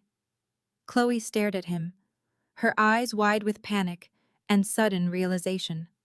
Her lifestyle, her status, her entire identity was built on the foundation of his lies. And now that foundation had completely collapsed. She took a slow step backward, shaking her head. "I cannot help you, DeAndre." Chloe whispered, her voice barely audible over the murmur of the crowd. "My father is not going to pay for a federal defense. You lied to me. You lied to everyone." She turned and sprinted back through the crowd, fleeing the scene of the disaster as quickly as her designer heels would carry her. DeAndre watched her go, the last shred of his fabricated reality dissolving right in front of his eyes. The sheriff nudged him forward. "Let us go, son," the sheriff said gruffly. "The FBI agents are waiting." The heavy oak double doors swung shut behind them, sealing DeAndre's fate and leaving a stunned, deafening silence in his wake. I stood on the stage, the undisputed owner of my own home, looking down at my parents. They were still huddled near the podium, looking entirely destroyed. Reginald was staring blankly at the floor where the eviction notice still lay, while Vivian sobbed into her hands. They had enabled a monster, and the monster had finally consumed them, leaving nothing but ruin in his path. I picked up the microphone one last time. "Ladies and gentlemen," I announced, my voice calm and perfectly controlled. "The party is officially over. Please exit the property immediately. Valet service will assist you with your vehicles." The crowd began to disperse rapidly, eager to distance themselves from the scandalous wreckage of the Washington family. I watched them leave, feeling a profound sense of closure. The truth was finally out in the open, undeniable and absolute. I stepped down from the stage and walked toward the grand staircase, my corporate team falling in step behind me. I did not look back at my parents. They had made their choices, and now they had to live with the consequences. I had spent my entire life trying to earn their respect, only to realize that their definition of success was built on a foundation of lies and manipulation. I reached the top of the stairs and looked out over the emptying ballroom. The house was mine. The business was mine. The future was entirely mine. I had built my empire on hard work, integrity, and absolute resilience. And no one, not my brother, not my parents, not any amount of societal expectation could ever take that away from me. The weekend passed in a blur of calculated, precise corporate maneuvers. While I spent Saturday and Sunday auditing accounts and quietly restructuring the executive board of First Sterling Bank, my brother spent his time sitting in a federal holding cell. I knew exactly what my parents were doing during those 48 hours. They were panicking. They were scrambling blindly, refusing to accept the massive crater that had just opened up beneath their feet. Reginald and Vivian had undoubtedly marched straight into their local branch on Saturday morning, drained their final retirement funds, liquidated their meager savings, and handed over the very last cent they possessed to a bail bondsman. They did it all just to get their precious fraudulent son out of a concrete cage before the new week began. Now it was Monday morning. The financial district of downtown Atlanta hummed with aggressive corporate energy, a stark contrast to the quiet ruin of the Washington family. I was sitting on the top floor of the First Sterling Bank headquarters, occupying the sprawling glass-walled chairman's office. The heavy oak desk in front of me was pristine, clear of everything, except for a single freshly printed legal document resting squarely in the center. I turned my high-backed leather executive chair toward the floor-to-ceiling windows looking out over the sprawling city skyline and simply waited for the inevitable. At exactly 9:15, the intercom on the desk chimed sharply. The head of bank security, a man whose massive salary I personally approved, spoke with crisp, urgent professionalism. "We have a highly agitated individual in the main lobby demanding immediate access to a frozen commercial account," the security chief reported.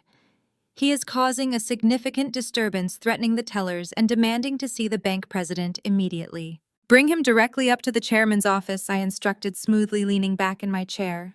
The heavy mahogany doors swung open violently a few minutes later.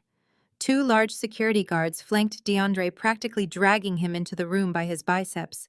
He looked absolutely atrocious. The conquering, arrogant emperor from Sunday dinner was entirely gone. He was wearing the exact same designer suit he had been arrested in on Friday night, the expensive fabric now horribly wrinkled, stained, and smelling faintly of stale sweat and cheap holding cell soap. His face was unshaven, his skin ashen, and his eyes were bloodshot, darting wildly around the opulent office as he tried to project an air of authority he completely lacked. "Let go of me!" DeAndre snarled violently, shrugging off the security guards. You have absolutely no right to hold my funds. I am a high net worth client. I demand to speak to the chairman of this institution immediately. I am going to have all of your jobs by the end of the day. I remained facing the window for an extra heartbeat, letting his pathetic, desperate bluster fill the quiet room. I listened to his heavy, panicked breathing. Then I slowly swiveled the heavy leather chair around to face him. DeAndre froze instantly. The aggressive, entitled demand died immediately in his throat. He stared at me, his bloodshot eyes widening in absolute, uncomprehending horror. He looked from me to the massive oak desk, to the expensive modern artwork on the walls, and back to me. His brain simply could not process the image in front of him. "What game are you playing?" DeAndre yelled, his voice cracking with a volatile mixture of terror and lingering arrogance. "Why are you sitting there? Mom and Dad already called a high-powered lawyer. They drained their pension to get me out, and now we are coming for you. You will pay for slandering me. You will pay for ruining my gala. I am here to collect my $5 million and finish my business." I did not raise my voice. I did not react to his empty threats. I simply leaned forward, resting my elbows on the smooth surface of the mahogany desk, and tapped my manicured index finger against the wood. "Did you forget what I do for a living, DeAndre?" I asked, my tone dangerously calm and perfectly clinical. "Did you genuinely think Oasis Equity just managed a few irrelevant stock portfolios?" Oasis Equity is the largest majority shareholder of First Sterling Bank. We own the controlling interest. I am the chairman of the board. DeAndre staggered backward a half step as if I had physically struck him across the face. The air seemed to completely vanish from the room. His mouth opened and closed silently like a suffocating fish. "And because your commercial lending contract went into immediate catastrophic default on Friday night, I continued delivering the financial guillotine with relentless precision. Your corporate account is completely frozen. You are not getting a single cent of that $5 million today, tomorrow, or ever. The money never actually belonged to you. It was a digital trap, and you walked right into it with your eyes wide open." "No," DeAndre gasped, shaking his head frantically side to side. "No, no, no. You cannot do this. The car dealership is running the check today. My private investors are calling me. Chloe locked me out of the house. You cannot take the money back. It is mine. The bank approved it." The bank approved a loan based on a forged signature, a fake corporate tax identification number, and a fraudulent lease agreement, I corrected sharply. "You committed federal wire fraud. You lied to a banking institution. You tried to steal my property.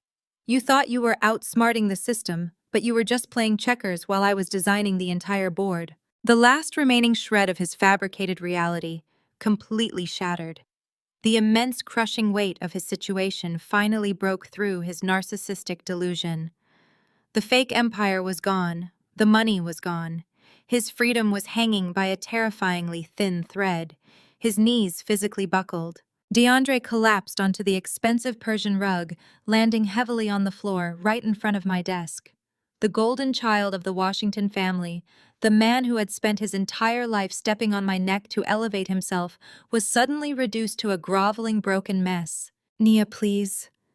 DeAndre sobbed, his hands reaching up to clutch the edge of my desk, his knuckles turning white. "Please, you have to undo this. You are the chairman. You own the bank. You can release the funds. Just let me take the money and fix this mess. I will pay it back. I swear to God I will pay it back with interest. Do not let me go to federal prison. Please, Nia, I am begging you. You are my sister." I looked down at him kneeling on the floor. I searched my heart for even a fraction of pity, for a tiny sliver of familial loyalty, but I found absolutely nothing. He had shown me no mercy for 30 years. He had bled our parents dry, disrespected my hard work, and attempted to steal the very home I had built with my own hands.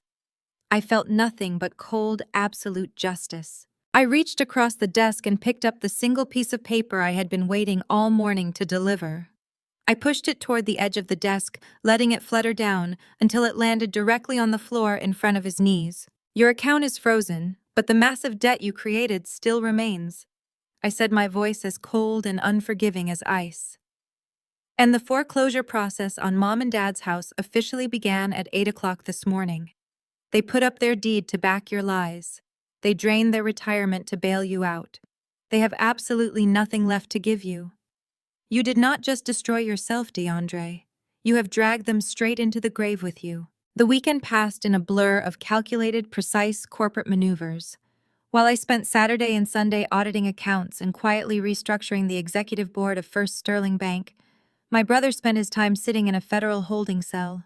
I knew exactly what my parents were doing during those 48 hours. They were panicking. They were scrambling blindly, refusing to accept the massive crater that had just opened up beneath their feet. Reginald and Vivian had undoubtedly marched straight into their local branch on Saturday morning, drained their final retirement funds, liquidated their meager savings, and handed over the very last cent they possessed to a bail bondsman. They did it all just to get their precious fraudulent son out of a concrete cage before the new week began. Now it was Monday morning.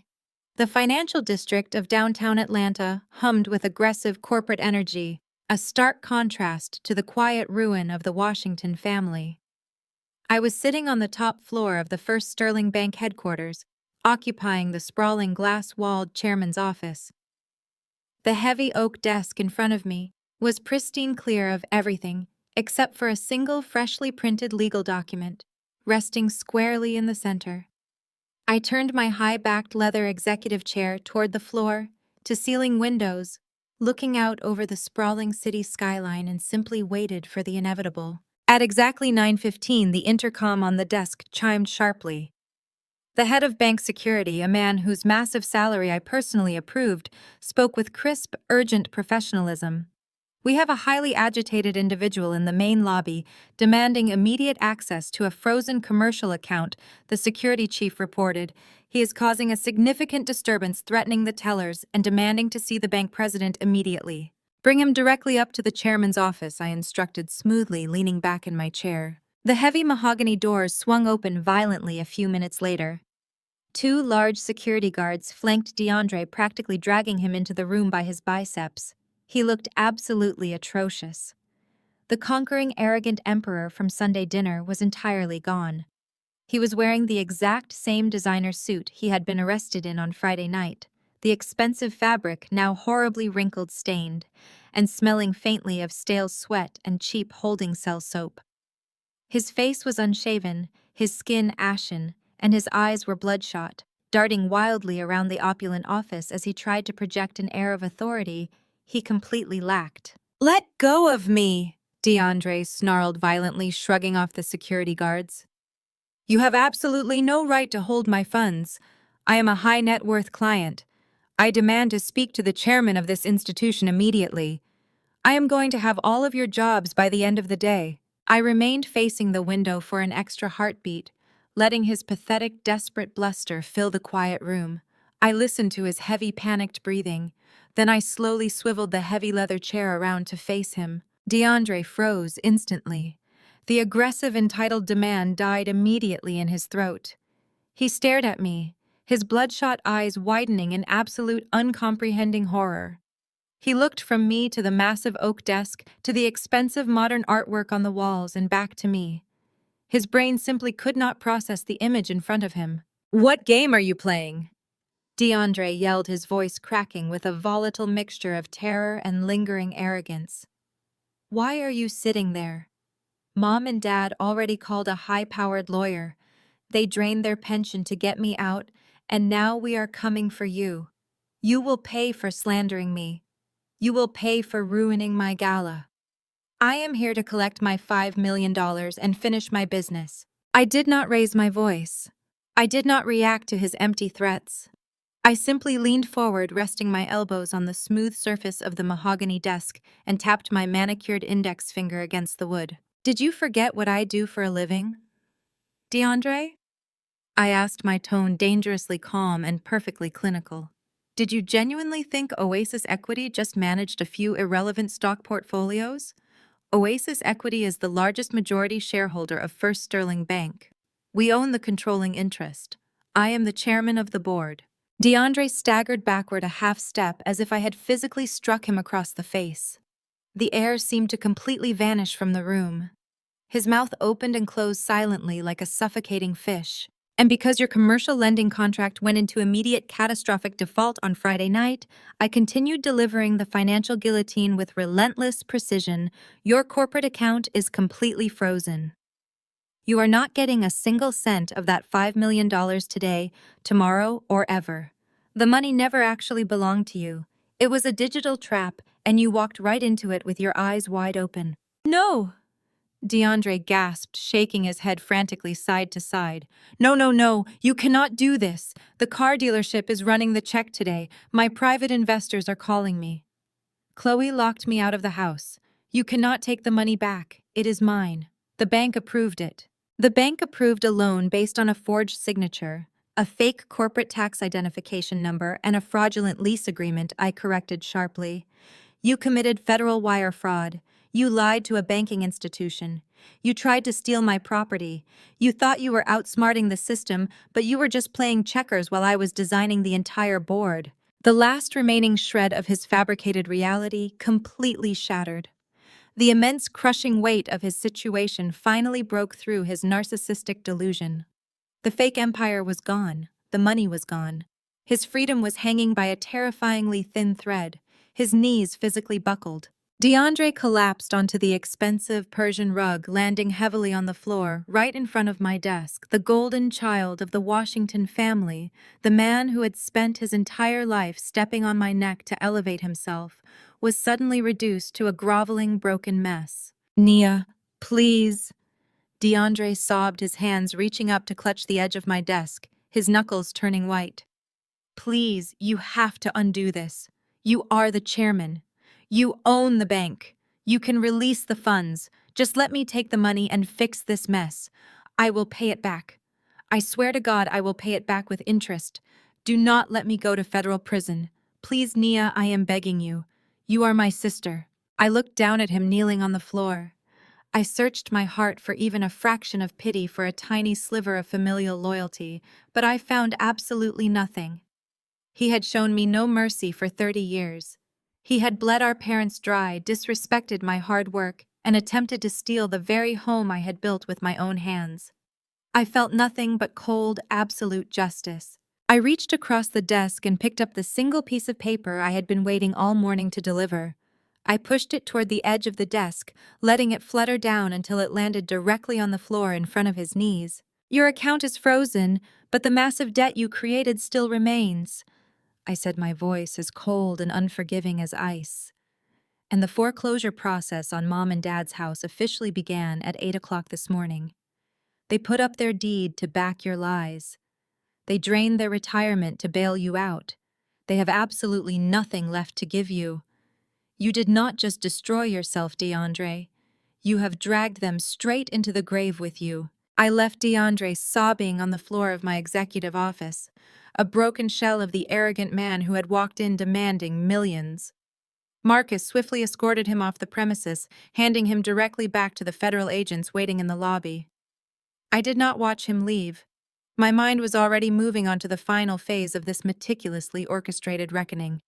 The financial guillotine had dropped, and now it was time to watch the remaining pieces of the Washington family facade crumble into absolute dust. The summons came precisely 24 hours later on a bleak and overcast Tuesday morning.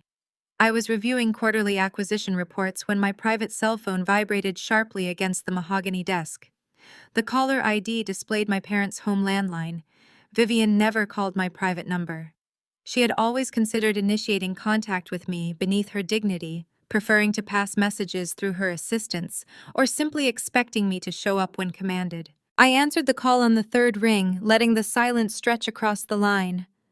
Nia. Vivian gasped, her voice entirely stripped of its usual aristocratic pretension. She was hyperventilating, the sound of her erratic breathing echoing harshly through the receiver. You have to come to the house. Right now. We received a letter from the bank. A man came to the door and handed us a notice. They are taking the house, Nia. You have to come home for a family meeting. The sheer desperation in her tone was palpable, thick with the terrifying realization that their manufactured reality had finally shattered. I did not offer any comfort. I did not rush to reassure her. "I will be there in 40 minutes," I stated coldly, terminating the call before she could utter another frantic word. I instructed my driver to prepare the Maybach. The journey from the towering glass skyscrapers of the financial district to the manicured affluent suburbs where my parents resided felt like a transition between two different worlds. I sat in the back of the luxury vehicle, watching the heavy gray clouds roll across the sky. The sprawling estates in my parents' neighborhood stood like monuments to generational wealth, surrounded by pristine landscaping and towering wrought iron gates. Yet, as my driver pulled up to the familiar brick facade of my childhood home, I knew the structure was entirely hollow. It was a beautiful, expensive tomb. I stepped out of the vehicle wearing a flawlessly tailored charcoal gray power suit. The sharp lines of the blazer and the heavy weight of the fabric served as my corporate armor. I walked up the cobblestone pathway, my stilettos clicking rhythmically against the stone, a relentless ticking clock marking the final seconds of their reign. The heavy oak front door was unlocked. I pushed it open and stepped into the grand foyer. The suffocating atmosphere of the house hit me immediately. The interior was exactly as I remembered it, perfectly curated to project an image of absolute perfection. But what truly turned my stomach was the visual assault covering every available surface. The house was an immaculate, undisturbed shrine entirely dedicated to DeAndre. Every wall, every mantelpiece, every polished mahogany side table featured framed photographs of my brother. There was DeAndre in his custom-tailored high school graduation gown. There was DeAndre holding a fabricated regional business award, grinning arrogantly for the cameras. There was DeAndre and Chloe cutting their massive, obscenely expensive wedding cake. There were dozens of glowing magazine articles entirely paid for by expensive public relations firms, framed in heavy silver borders, celebrating his fake entrepreneurial genius. I walked slowly through the grand hallway, scanning the walls with a cold, detached, clinical eye. In this massive, sprawling estate, there was not a single photograph of me. My college graduation, my first major corporate acquisition, my elevation to CEO of Oasis Equity, none of it existed within these walls. My parents had systematically erased my presence from their home, dedicating every ounce of their love and pride to a man who had just bankrupted them. I found Reginald and Vivian sitting in the formal dining room. The contrast between the opulent, crystal-draped room and their physical appearance was genuinely jarring. They no longer possessed the haughty, untouchable arrogance they had displayed at the charity gala. They looked aged, hollow, and utterly destroyed. Vivian was wearing a silk robe that looked rumpled and slept in. Her usually flawless hair was a tangled, chaotic mess, and her eyes were swollen and red-rimmed from hours of uninterrupted crying. Reginald sat at the head of the heavy oak table, a position that usually amplified his authority. Today he looked incredibly small. His shoulders were hunched forward, his hands resting limply on either side of a thick, terrifyingly official legal document bearing the seal of First Sterling Bank. As I entered the room, Vivian immediately pushed her chair back and scrambled to her feet. She did not greet me with her usual condescending sneer. She practically launched herself across the expensive Persian rug, tears streaming fresh tracks through her ruined makeup. "Nia, thank God you are here," Vivian sobbed, reaching out with trembling hands to grasp my forearms. "You have to stop this. You have to fix this right now. DeAndre told us everything. He told us you control the bank. He told us you froze the accounts." I stood perfectly still, allowing her frantic, shaking hands to rest on my tailored sleeves for just a moment before stepping smoothly backward, forcing her to drop her grip. The foreclosure is a standard legal procedure executed when a borrower defaults on a massive commercial loan backed by residential collateral. I explained, my voice devoid of any emotional inflection. "You signed the documents. You put this house up as collateral for his fraudulent business ventures. The bank is simply reclaiming its legally designated assets." Vivian shook her head violently, refusing to accept the cold, hard facts of corporate law. "We did not know he was failing," she cried, her voice cracking with absolute panic. "We trusted him. He is your brother, Nia. You have the money. You own the equity firm. You can pay off the debt and release the deed. You cannot just stand there and let this happen to us." Blood is blood, Nia. You cannot watch your parents be thrown out on the street at this age. The audacity of her demand hung in the quiet dining room, dripping with an entitlement so profound it bordered on pure delusion. They had mortgaged their entire future to fund a criminal, and now they expected me to empty my accounts to save them from the consequences of their own toxic favoritism. I turned away from her weeping figure and walked slowly toward the grand fireplace. I reached out, trailing a manicured finger over the glass of a large framed photograph of DeAndre holding the keys to a luxury sports car. I stared at his arrogant, smiling face for a long moment before turning back to the two broken people sitting at the table. Family, I repeated the word, tasting like bitter ash in my mouth. You want to invoke the sacred bond of blood right now. I took a slow, deliberate step toward the dining table, the clicking of my heels echoing sharply against the hardwood floor. My icy composure completely dominated the frantic energy in the room. Where was that unbreakable blood connection when I was 20 years old? I asked, my voice dropping to a deadly quiet register that forced them to listen to every single syllable. Where was the concept of family when you literally packed my meager belongings into garbage bags, dragged them onto the front porch, and kicked me out of this very house into the freezing rain? You threw me onto the street because I flatly refused to take out a high-interest predatory personal loan to cover DeAndre's maxed-out luxury credit cards. You demanded I ruin my financial future to fund his partying, and when I said no, you erased me. Vivian flinched violently, covering her mouth with her trembling hands.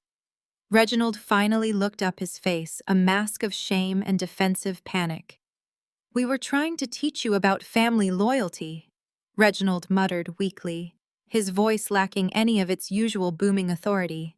We thought you were being selfish.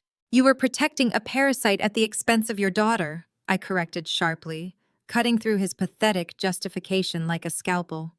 And where was that profound blood connection when I first started my business?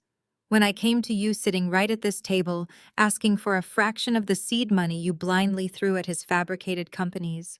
What did you say to me, Dad? Reginald swallowed hard, staring at the foreclosure notice resting under his hands. He could not bring himself to repeat the words. You told me I was a disgrace. I stated, ensuring the memory was dragged completely into the light. You told me my ambitions were a ridiculous, embarrassing hobby.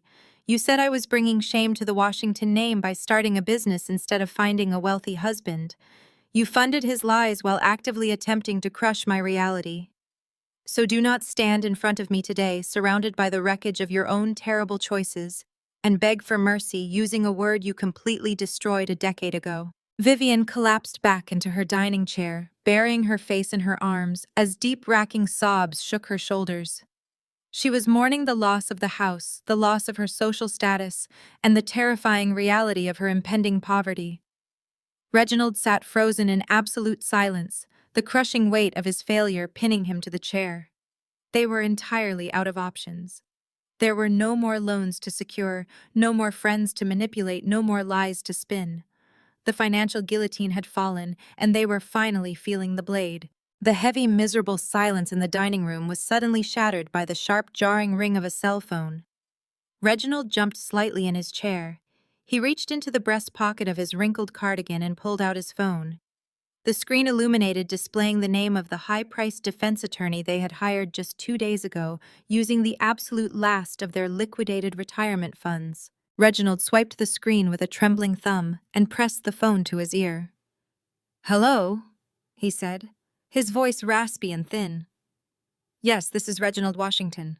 I stood silently by the fireplace, watching the final act of the tragedy unfold. I watched Reginald's face as he listened to the attorney speaking on the other end of the line. The small amount of color remaining in his cheeks drained away instantly, leaving his skin a sickly, terrifying shade of gray. His mouth fell open, and his eyes widened in absolute, unadulterated horror. His hand began to shake so violently that the phone rattled against his ear. "What do you mean she filed the paperwork?" Reginald stammered, his voice rising in panic.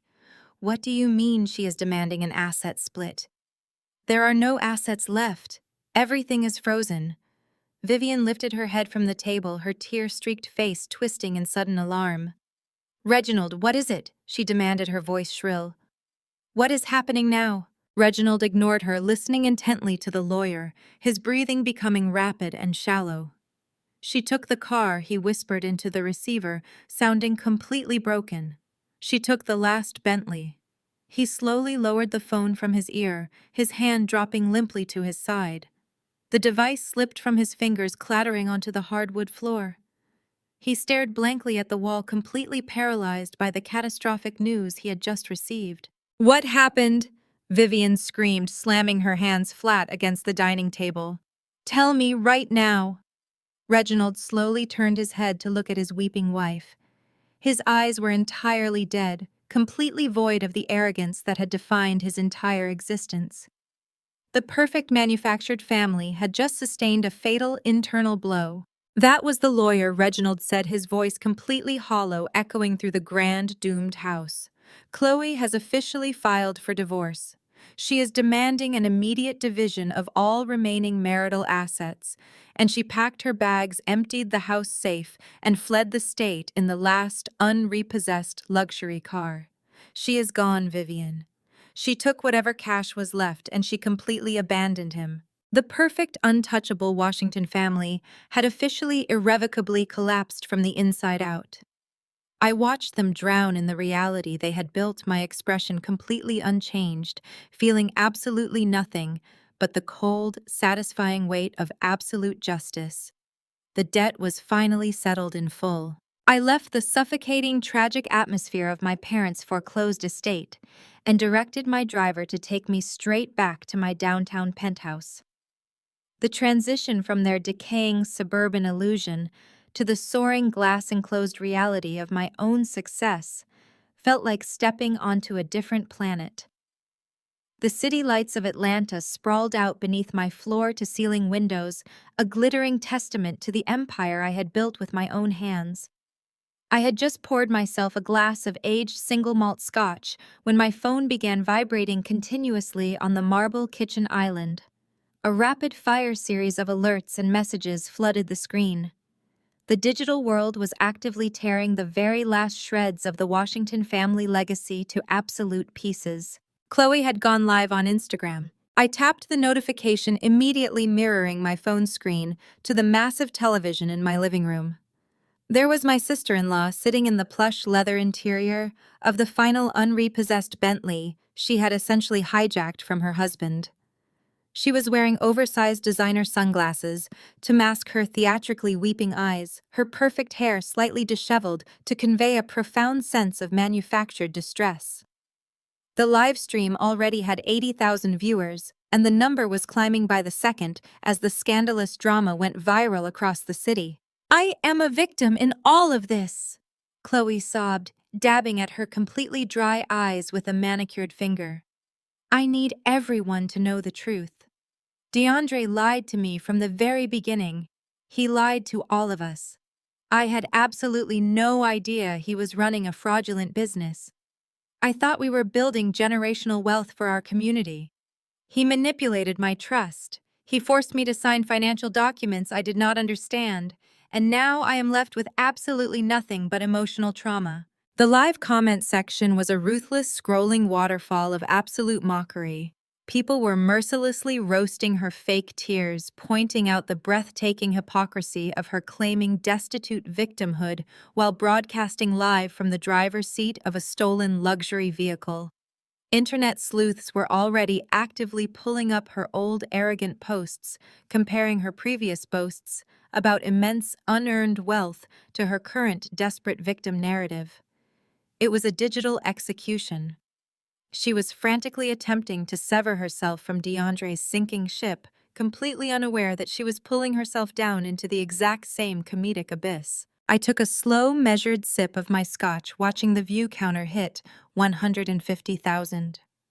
DeAndre was not just bankrupt and facing federal indictment. He was now a viral laughingstock, the punchline to a massive public joke. The livestream abruptly ended, likely because the comments had become far too vicious and legally compromising for Chloe's fragile ego to handle. My penthouse returned to a serene, absolute silence. I stood by the window, watching the traffic flow far below, feeling the quiet satisfaction of a completely closed circle. That silence was violently shattered 45 minutes later by a frantic, heavy pounding on my front door. My advanced security system immediately routed the hallway camera feed directly to my tablet. I looked at the high-definition screen and felt a cold wave of disbelief. DeAndre was standing outside my private residence. He looked exactly like a cornered, hunted animal. His bespoke designer suit was now completely ruined, stained with sweat dirt and the grime of his catastrophic weekend. He was shivering slightly, pacing erratically, and looking frantically over his shoulder down the pristine, carpeted hallway of my exclusive building. He had literally nowhere left to go. First Sterling Bank had frozen his commercial accounts. The federal government was seizing his remaining physical assets. His wife had robbed him and publicly humiliated him for an audience of thousands. His parents were facing immediate eviction and had absolutely no liquid capital left to offer him. He was entirely destitute. I set my crystal glass down on the marble counter, smoothed the fabric of my tailored trousers, and walked unhurriedly toward the entryway. I did not check my phone to see if my security detail was tracking him. I knew Marcus had a heavily armed team stationed at the lobby desk, but I wanted to handle this final pathetic interaction personally. I unlatched the heavy deadbolt and pulled the door open firmly, blocking the threshold with my body so he could not force his way inside. DeAndre practically collapsed against the doorframe the second the lock clicked. The pungent smell of stale alcohol, unwashed clothes, and sheer unfiltered panic radiated off him in waves. "Nia," he gasped, his voice cracking horribly, sounding like a terrified child. "Nia, please, you have to let me in. The reporters are camping outside my house. I cannot go to Mom and Dad's place. The neighborhood watch called the police on me because of the paparazzi swarming the gates. I have absolutely no money. My cards are declining everywhere." Chloe took all the emergency cash from the safe. "Please just let me sleep on your couch, just for one night. I will figure something out tomorrow." I looked at him, feeling an overwhelming wave of absolute detachment. This was the man who had tormented me for my entire existence. This was the golden child who had spent 32 years standing on my neck to make himself look taller.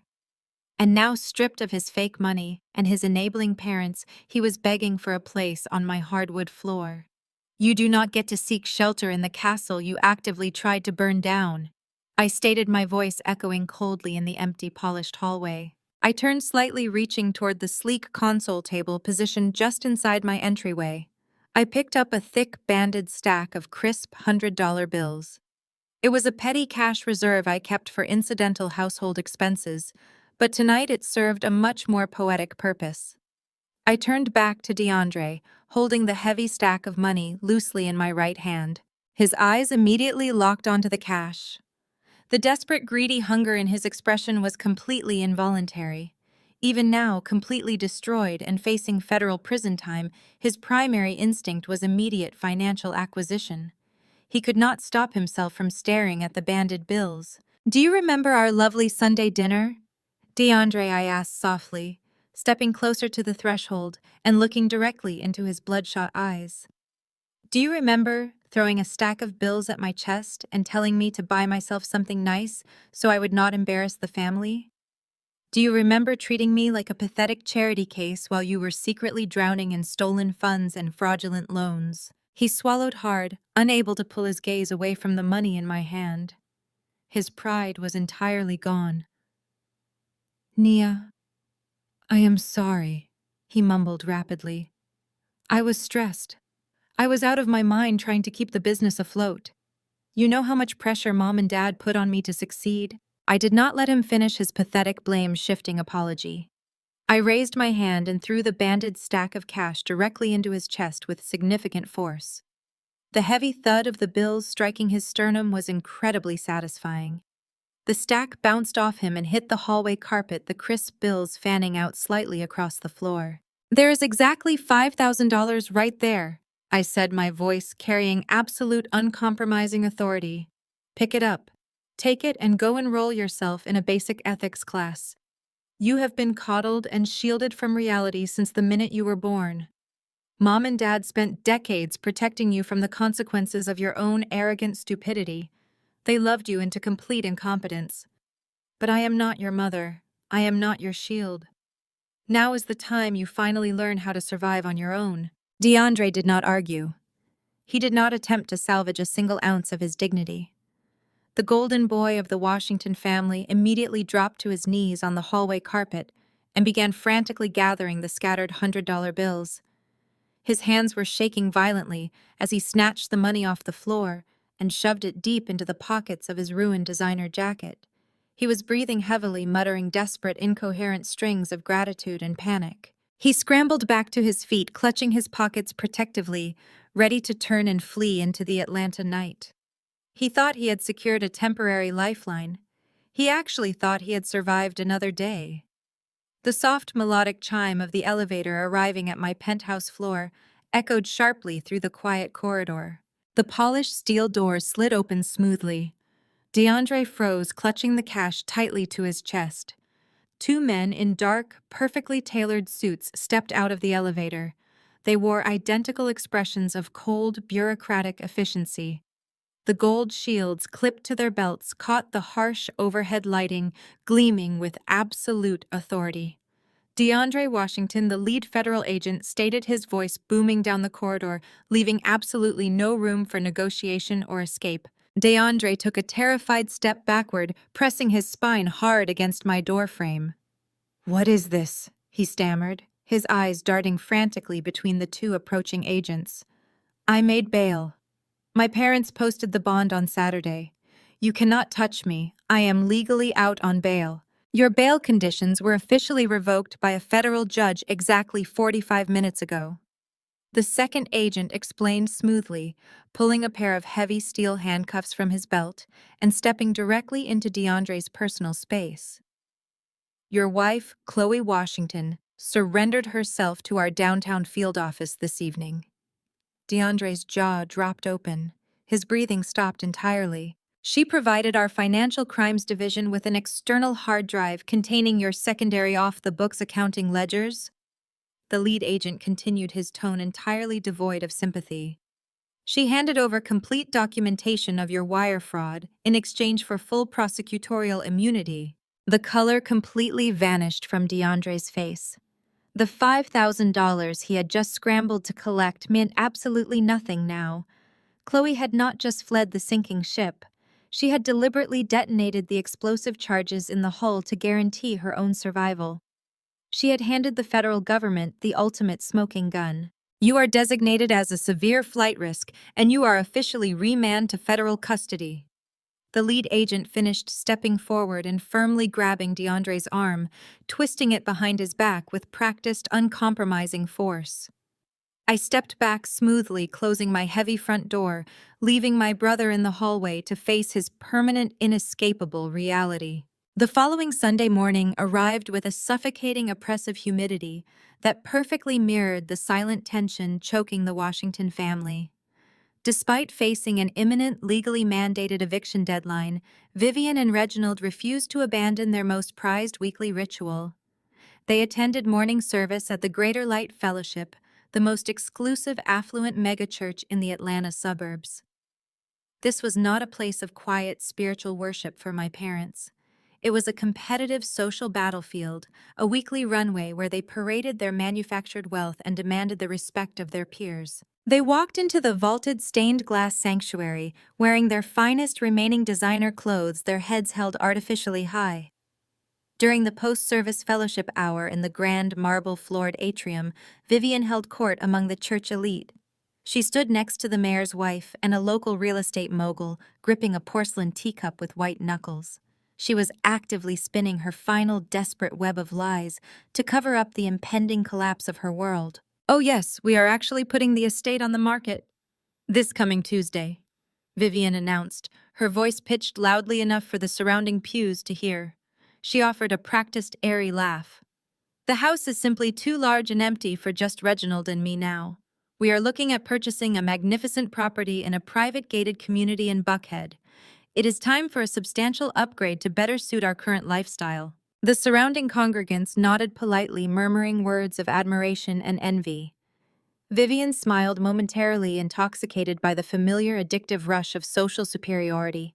She actually believed she was getting away with it.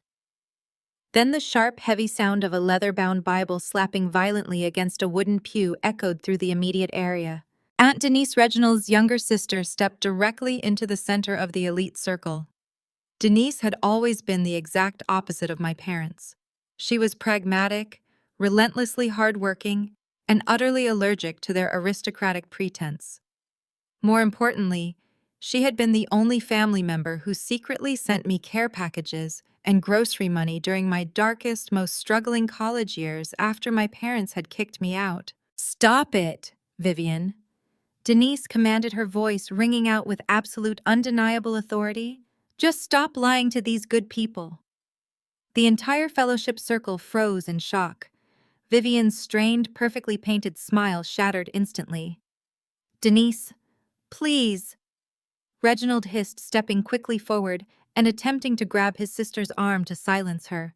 "Do not do this here. Keep your voice down." Denise violently shrugged off his hand, her eyes blazing with years of suppressed disgust. "Do not use the Lord's house to cover up your own catastrophic failures," Denise declared, her voice carrying across the quiet atrium, instantly drawing the attention of the senior pastor and the wealthy church elders. "You are not upgrading your lifestyle, Vivian. You are being forcibly evicted. The bank seized your property on Tuesday because you drained your entire retirement and mortgaged your home to bail out a son who committed federal wire fraud. DeAndre stole millions, he lost your home, he was rearrested by federal agents, and he dragged your precious name through the absolute mud. You are entirely, completely broke." The collective gasp from the congregation sucked all the oxygen out of the massive room. The absolute peak of Vivian's social existence, her precious, meticulously cultivated church status, evaporated in a matter of seconds. The very people she had spent decades looking down upon, the individuals she had constantly judged and patronized, were now staring at her with unabashed pity and undisguised contempt. Vivian dropped her porcelain teacup. It shattered loudly against the marble floor, splashing hot tea across her expensive heels, but nobody moved a single inch to help her clean it up. The social humiliation was absolute, total, and inescapable. By Wednesday morning, the final hour of reckoning had arrived. As the chairman of First Sterling Bank, I personally arranged to be present when the Asset Management Division took physical possession of the foreclosed property. I stood on the pristine front lawn, wearing a tailored navy trench coat against the brisk morning chill, watching the grim, unglamorous reality of their downfall unfold. There was no fleet of professional white-glove movers. There were no climate-controlled storage trucks to carefully transport their imported Italian furniture. Reginald and Vivian were physically dragging 3 mismatched, scuffed suitcases toward a rusted, rented utility van parked in their sweeping circular driveway. The bank had frozen their accounts so thoroughly that they could not even afford a proper moving service. They were forced to abandon the Persian rugs, the grand piano, and the dozens of framed shrines dedicated to DeAndre. I watched my mother struggle to lift a heavy, bulging bag into the back of the grimy truck. Her designer blouse was stained with sweat. Her meticulously manicured nails were chipped and broken. They were heading to a run-down, decaying apartment complex on the deeply industrial outskirts of the city. It was the exact type of low-income housing development she had spent her entire life ruthlessly mocking and voting against. Vivian slammed the truck door shut and turned around. She saw me standing perfectly still on the lawn, flanked by 2 bank representatives holding heavy metal lockboxes. The last remaining shred of her stubborn aristocratic pride finally snapped. She stumbled across the manicured grass, tears carving deep, jagged lines through her ruined makeup. She collapsed onto her knees, right on the edge of the concrete driveway, the rough stone scraping against her bare legs. "Nia, please," Vivian sobbed, her voice a raw, desperate wail that echoed through the quiet, affluent neighborhood. "You cannot let us go there. We will not survive in that place. Please have mercy on us. We are your blood. We are your parents." I looked down at her, feeling an overwhelming wave of cold, clinical detachment. I did not flinch. I did not offer a hand to help her up. "You have that massive lakefront estate now," Vivian begged, reaching out and clutching the bottom hem of my trench coat with trembling fingers. You have a huge, beautiful guest house on the property that sits completely empty. Just let us stay there. We will not bother you. We will stay entirely out of your way. Just give us a safe roof over our heads. Do not send us to the slums, Nia. I am begging you on my hands and knees." Reginald stood motionless by the rusted van, staring intently at the ground, too completely broken and humiliated to even add his voice to her pleading. I did not pull away from her grip immediately. I simply reached into the inner breast pocket of my coat and pulled out a crisp, heavy legal document. It was a finalized, notarized residential lease agreement for the guest house on my primary estate. Vivian's bloodshot eyes widened with a sudden, desperate surge of intense hope. She saw the document and genuinely believed that familial guilt had finally broken through my corporate armor. She thought the dramatic tears had worked. She actually thought I was going to save them from their self-inflicted ruin.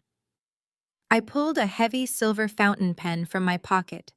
I uncapped it smoothly and signed my name on the landlord's execution line right in front of her weeping face.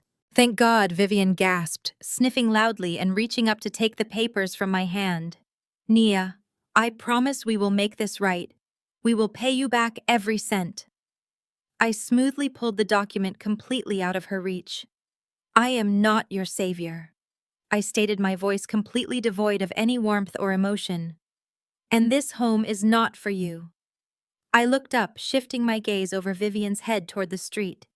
"You can come up now," I called out clearly. A sleek black town car pulled smoothly up to the curb directly behind their rusted moving van. The rear door opened, and Aunt Denise stepped out onto the pavement. She was carrying a single elegant overnight bag and wearing a bright, incredibly genuine smile. Vivian froze completely. Her desperate, reaching hands dropped limply to her sides as she turned her head to look at her sister-in-law. I stepped past my kneeling mother, ignoring her entirely, and walked directly toward Denise. I handed her the signed lease agreement and a heavy silver keyring. "The guest house is completely furnished. The utilities are paid in perpetuity, and the refrigerator is fully stocked," I told Denise, wrapping my arms around her in a warm, fiercely loyal embrace. "When my parents threw me onto the street with absolutely nothing, you opened your door and gave me a place to sleep. You fed me, you believed in me. Thank you for always standing by my side when nobody else did. Welcome home." Denise hugged me back tightly, resting her cheek against my shoulder. "Thank you, Nia," she whispered, her voice thick with emotion. "I am so incredibly proud of the powerful woman you have become." I turned back to look at Vivian. She was still kneeling on the concrete driveway, staring blankly at the keys gleaming brightly in Denise's hand. The absolute finality of the situation crushed the very last breath out of her lungs. She had demanded my home, and I had effortlessly handed it to the woman who had just publicly destroyed her entire social standing. I was providing a life of luxury to the exact person who had exposed their lies. Vivian's mouth opened in a silent, agonizing scream. She collapsed completely forward, her forehead pressing hard against the cold driveway, her hands tearing frantically at the manicured grass. She was entirely destroyed, permanently stripped of her home, her wealth, her favorite son, her reputation, and her dignity. I turned my back on the pathetic, groveling scene, linking my arm through Denise's, and walked toward the waiting town car to escort my real family home. Behind me, the bank executives proceeded to the front door of the Washington estate, raised their heavy tools, and began aggressively drilling out the locks. I left DeAndre sobbing on the floor of my executive office, a broken shell of the arrogant man who had walked in demanding millions. Marcus and the security team swiftly escorted him off the premises, handing him directly back to the federal agents waiting discreetly in the underground parking garage. I did not watch him leave. My mind was already moving on to the final phase of this meticulously orchestrated reckoning. The financial guillotine had dropped, and now it was time to watch the remaining pieces of the Washington family facade crumble into absolute dust. The summons came precisely 2 hours later. I was reviewing quarterly acquisition reports when my private cell phone vibrated sharply against the mahogany desk. The caller ID displayed my parents' home landline. Vivian never called my private number.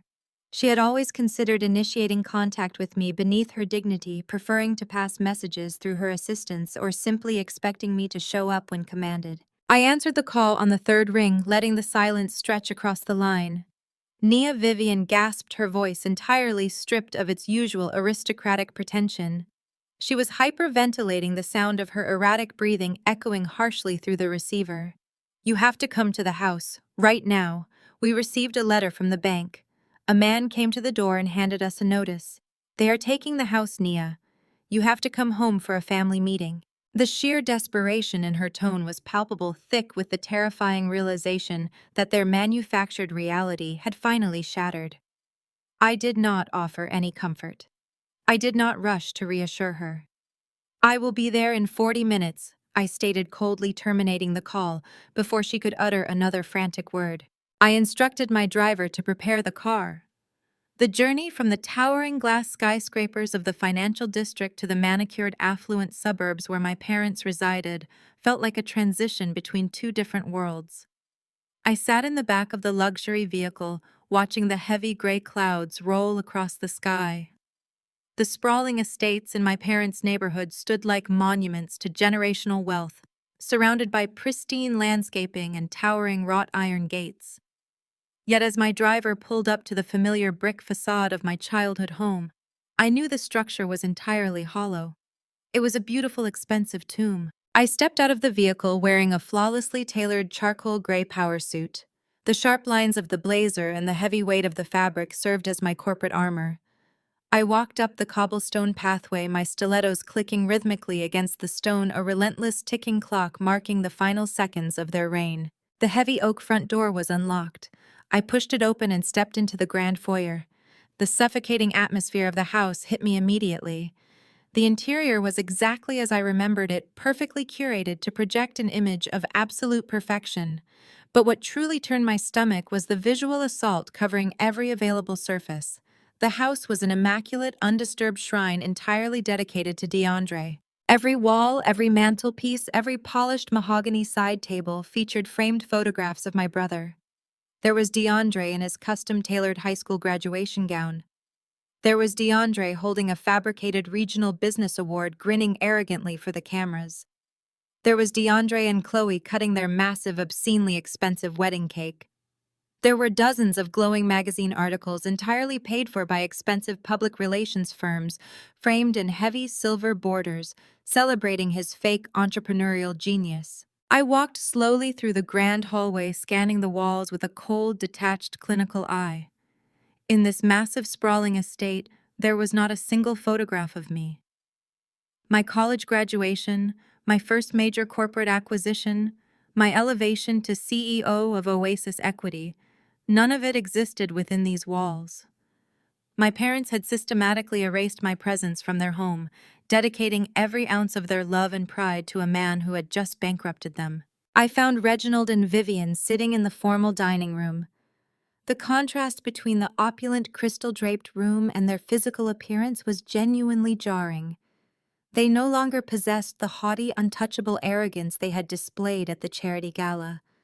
They looked aged, hollow, and utterly destroyed. Vivian was wearing a silk robe that looked rumpled and slept in.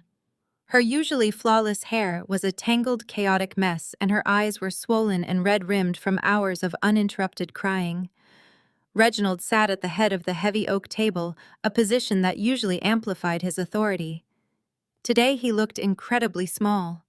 His shoulders were hunched forward, his hands resting limply on either side of a thick, terrifyingly official legal document bearing the seal of First Sterling Bank. As I entered the room, Vivian immediately pushed her chair back and scrambled to her feet.